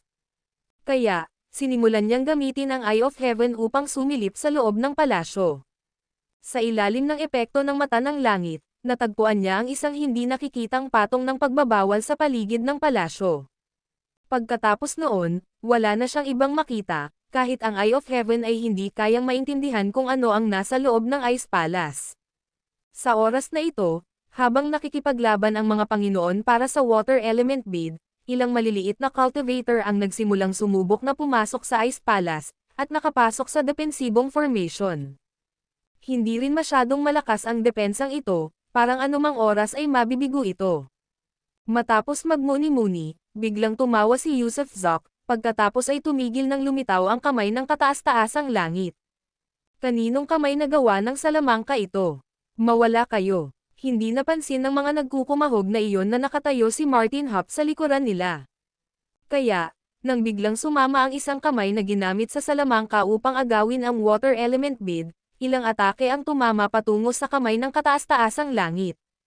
Gayunpaman, nang tamaan ng ilang atakeng ito ang kamay ng kataas-taasang langit, hindi man lang ito natinag at nagpatuloy sa pagsulong, gumawa ng tunog na buga, habang tumatagos ito sa mga panlabas na depensa, at pagkatapos ay hinawakan nito ang water element bid. Akin na ang kwintas na ito ngayon. Mayroon bang anumang pagtutol? Masayang sabi ni Yusuf Zok, sabay hakbang at tumayo sa harap ng lahat. Ang video na ito ay edited by Urban Storytelling.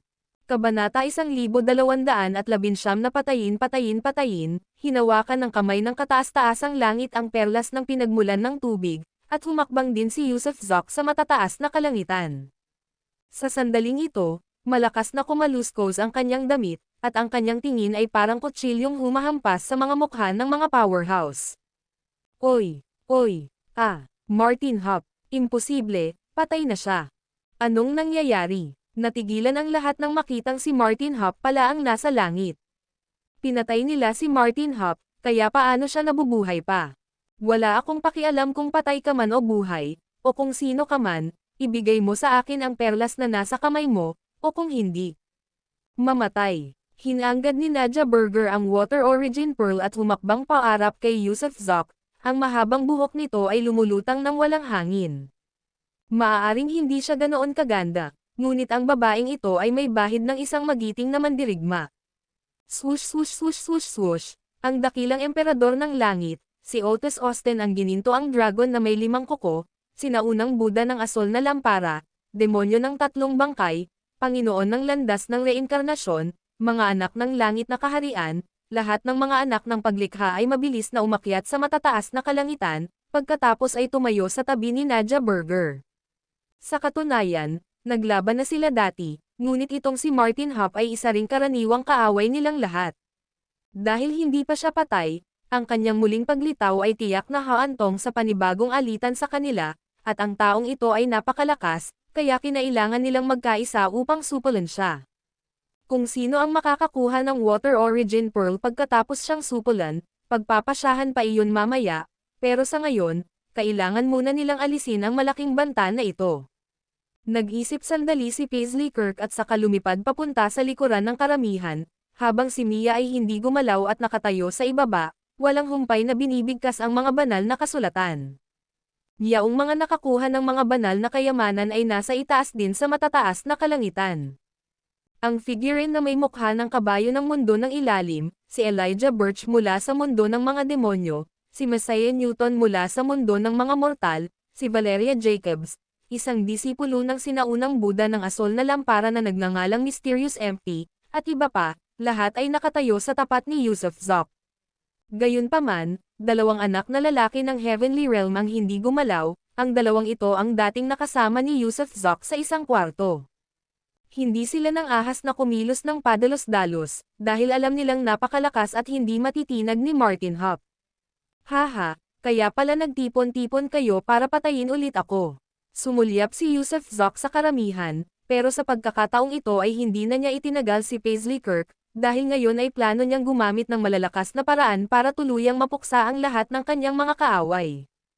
Hindi mo kailangang magtulungan para patayin ka, Ako lang ay sapat na. Pang-uuyam ni Nadja Burger, bibigyan kita ng oras ng 3 paghinga para pag-isipan, pagkatapos ng 3 paghinga, kamatayan. Hindi mo na kailangan ng 3 hininga, papatayin kita ngayon din. Biglang kumilos si Yusuf Zok, wala ng kalokohan, wala ng salita, dahil, sa huli, hindi maiiwasan ang pagpatay, pinili niyang pumatay, pumatay, pumatay. Whoosh! Inabot ng kamay ng kataas-taasang langit ang kamay niya, tinutukan si Nadja Burger. At hindi pa baya si Nadja Burger, alam niya kung gaano kalakas si Martin Hop, kahit papaano ay wala sa mga pinuno ng 6 na kaharian ang makakatapat niya sa isang solong laban.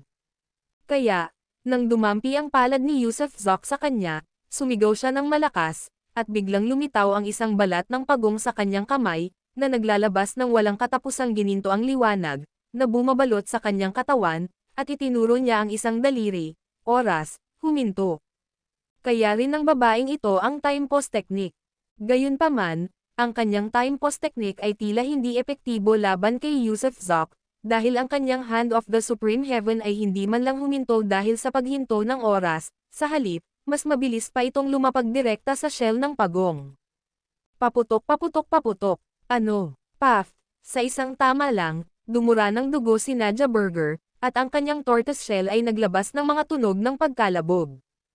At hindi maintindihan ni Yusuf Zok kung bakit hindi gumana sa kanya ang time pause technique ng kalaban, at nagulat din siya sa malakas na depensa ng tortoise shell nito. Mahirap isipin.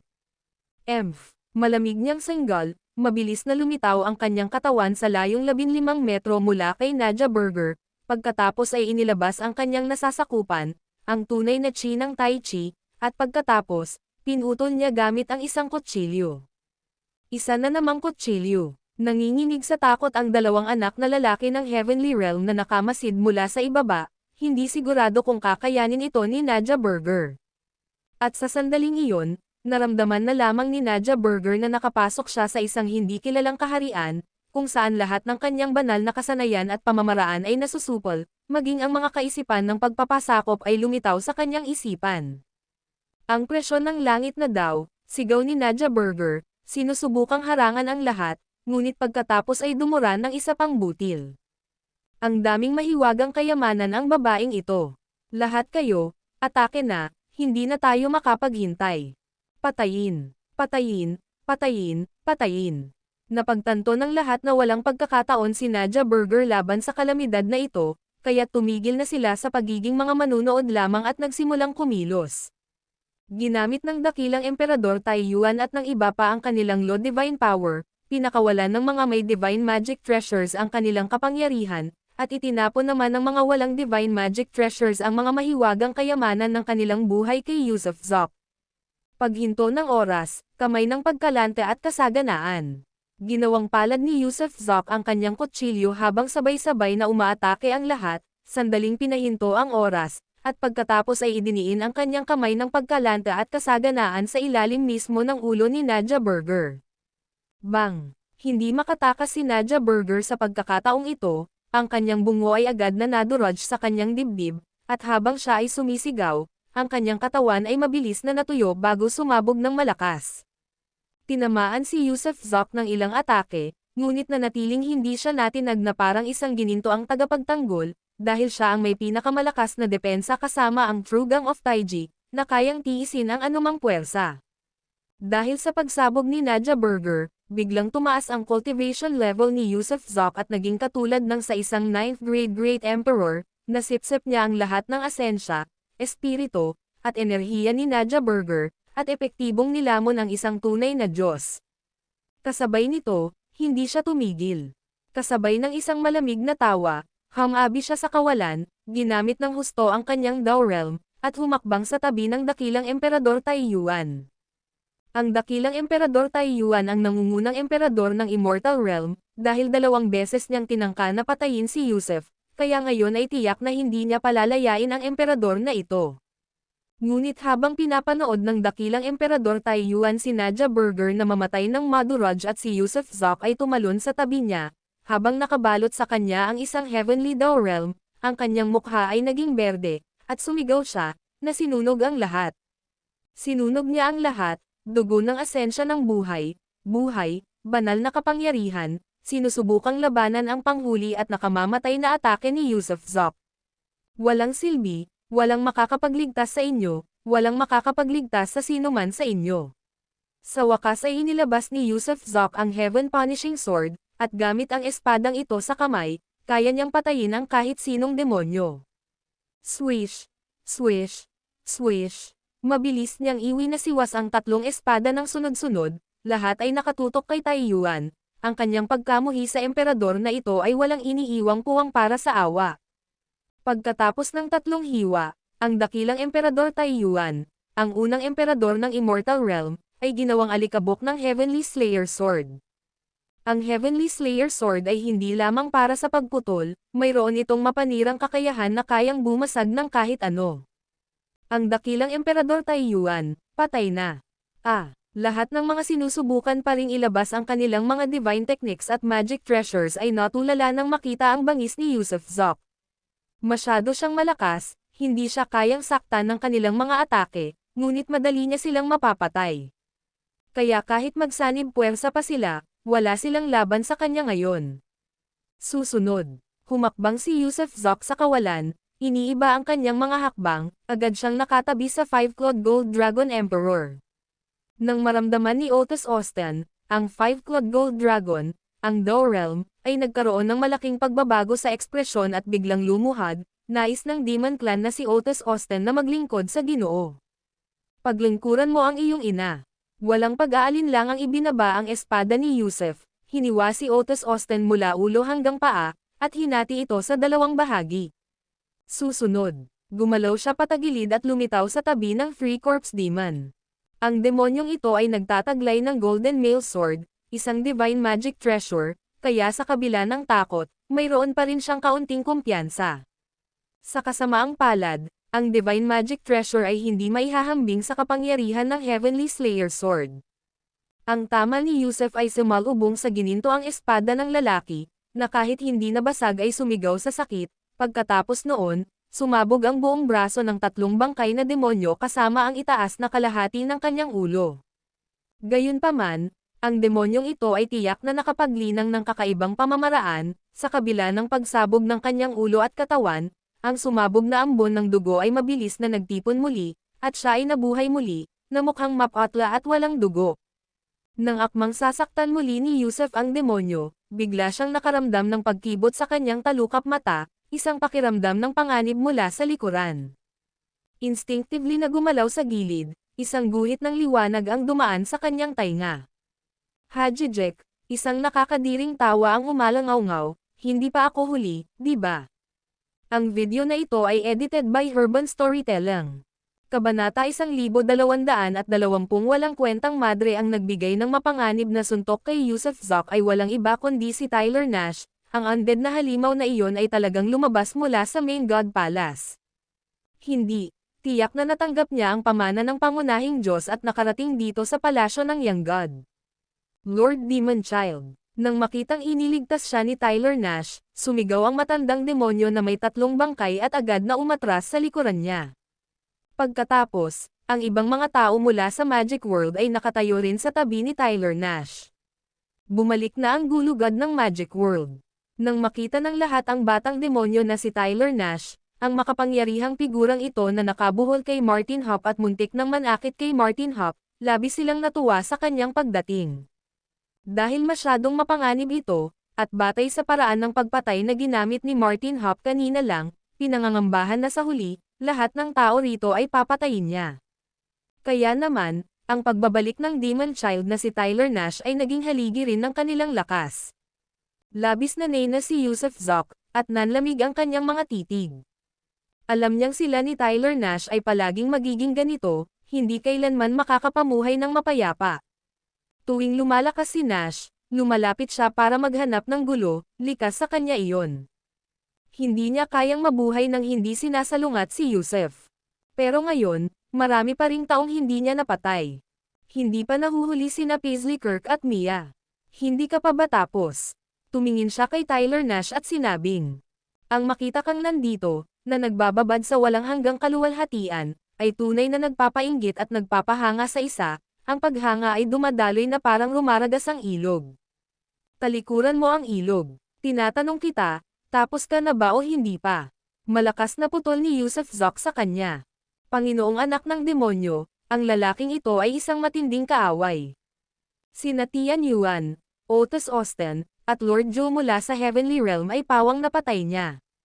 Kailangan namin ang inyong pamumuno upang magsanib puwersa at patayin ang lalaking ito.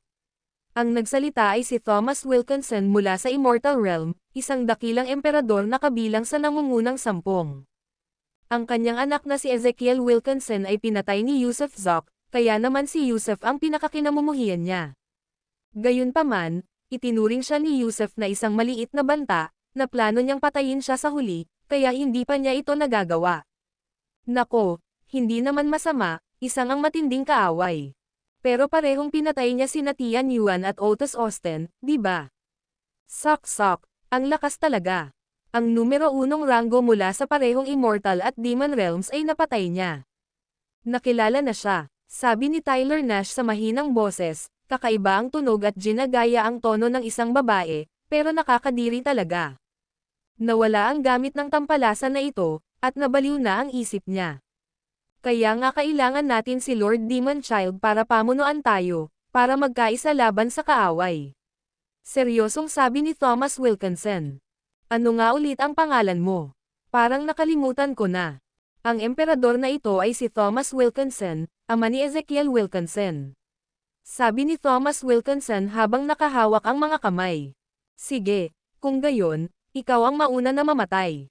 Kasabay ng isang, buga, bago pa man makapag-react si Thomas Wilkinson, ang 5 daliri ni Tyler Nash ay bumaon na sa bungo ni Thomas Wilkinson. Biglang tumalsik ang dugo at utak, at sa pagbuka ng bibig ni Nash na sinundan ng paglanghap, 5 daloy ng dugo ang direktang sinipsip sa kanyang bibig. Marami ang nagulat sa ikinilos ni Tyler Nash, at kalaunan ay napaatras kasabay ng pangangilig ng anit. Isa na naman itong matandang demonyo, sino ba naman ang makakaintindi sa iniisip ng isang matandang demonyo? Hindi mo didiktahan ang ginagawa ko. Bang! Sinipa niya ang patay na si Thomas Wilkinson hanggang sa pira-piraso, pagkatapos ay ibinaling ang tingin kay Yusuf Zok. Sa oras na ito, kakaibang hindi nagalit si Yusuf Zok. Sino ang makakaintindi sa mga kinikilos ni Tyler Nash, ang walang hiyang iyon? Tinatanong mo ako kung tapos na ako kanina lang. Tiningnan siya ni Tyler Nash at sinabing, buwisit ka ba? Hindi ba't sinabi ko na kanina? Huwag mo akong hayaang huminga ng malalim dahil kung gagawin ko iyon, maaabala na naman kita. Kung hindi mo ako papatayin kita. Pasensya na, pero pinapaboren din ako ng pangunahing Diyos tulad ng pagtangkilik niya sa iyo, kaya naman ipinagkaloob niya sa akin ang kanyang pamana. Kaya ngayon, hindi ikaw ang dapat na maging kapareha ko. Pwede ba tayong mag-away mamaya? Kailangan ko munang pumatay ng ilang tao. Walang magawang tanong ni Yusuf Zok. Bakit mo dapat gawin? Bakit mo dapat gawin? Bakit ka nakakapatay ng tao at ako hindi? Paano kung ganito, magkompetensya tayo, at nagsimula na ako? Whoosh! Sumugod siya papasok sa mga anak ng Heavenly Realm. Baliw! Malakas na mura ng mga prinsipe ng Heavenly Kingdom habang sumusugod siya patungo sa kanila. Ang kakaibang hybrid na tao-demonyo na ito ay isang Meniokis, isang baliw.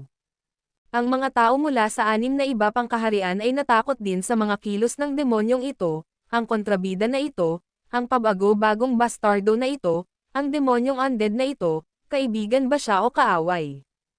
Hindi lang nila maintindihan. At nang makita ni Yusuf Zok na papatayin niya ang mga prinsipe ng Heavenly Realm, lumapit siya sa tabi ni Mia. Hindi naman apurahan ang pagpatay ng mga tao, unahin niyang hulihin sina Mia at Paisley Kirk. Nakaramdam siya ng lungkot mula kay Mia, senyales na masama ang loob nito. Swish! Lumitaw siya sa harap ni Mia, na noon ay nakapikit at patuloy na binibilang ang kanyang mga blood beads. Munting madre, kilala mo ba ako? Lumingon si Yusuf Zok sa paligid niya at nagtanong. Ang anyo ay kawalan, ang kawalan ay anyo, hindi sa ang kawalan ay anyo, ang anyo ay hindi rin kawalan. Patron, ang tanga-tanga mo. Hindi iminulat ni Mia ang kanyang mga mata at binilisan niya ang paghakbang gamit ang mga blood beads. Walang kwenta. Tinaasan ni Yusuf Zok ang isang kilay, pagkatapos ay humagalpak ng tawa, hindi ito walang kwenta. Ito ang tunay na kalokohan. Swish! Binuksan niya ang kanyang kaharian, iniladlad ang larangan ng time-space, pagkatapos ay mabilis na hinawakan ang mga braso ni Mia gamit ang dalawang kamay, at sa gitna ng kanyang pagkalito at pagpupumiglas, hinalikan niya ito sa bibig. Nako! Humahalik sa isang madre. Maraming nanonood ang nakadama na baliw itong si Martin Hop, isang demonyo, dahil hindi man lang siya pinatawad ng isang madre. Tuwang-tuwa si Mia, nakalimutan pa niyang lumaban. Siya ay isang debotong madre, ang kanyang mga pandama ay nanatiling mapayapa, hiwalay sa mga makamundong bagay, walang muwang sa mga romantikong gawain, walang ibang iniisip kundi ang paglinang sa liwanag ng Buddha. Pero ngayon, hinalikan na siya nitong si Martin Hop sa harap ng lahat, at hindi lang basta halik kundi isang malalim na halik. Nakaramdam siya ng hiya, pagkabalisa, at takot, at syempre, nablangko ang isip niya.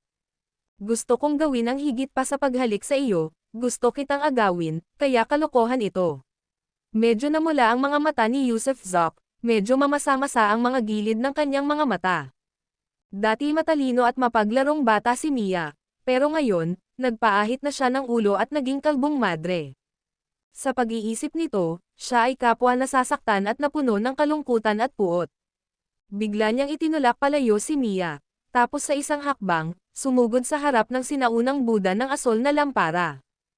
Hindi inaasahan ng sinaunang Buddha ng asol na lampara na ang Diyos na ito ng pagpatay ay muling susando sa kanya at sa labis na takot ay agad siyang nag-imbento ng mga lotus sa ilalim ng kanyang mga paa at isang halo sa itaas ng kanyang ulo, at kasabay ng isang malakas na depensa, sinalubong niya si Yusuf Zok ng palad.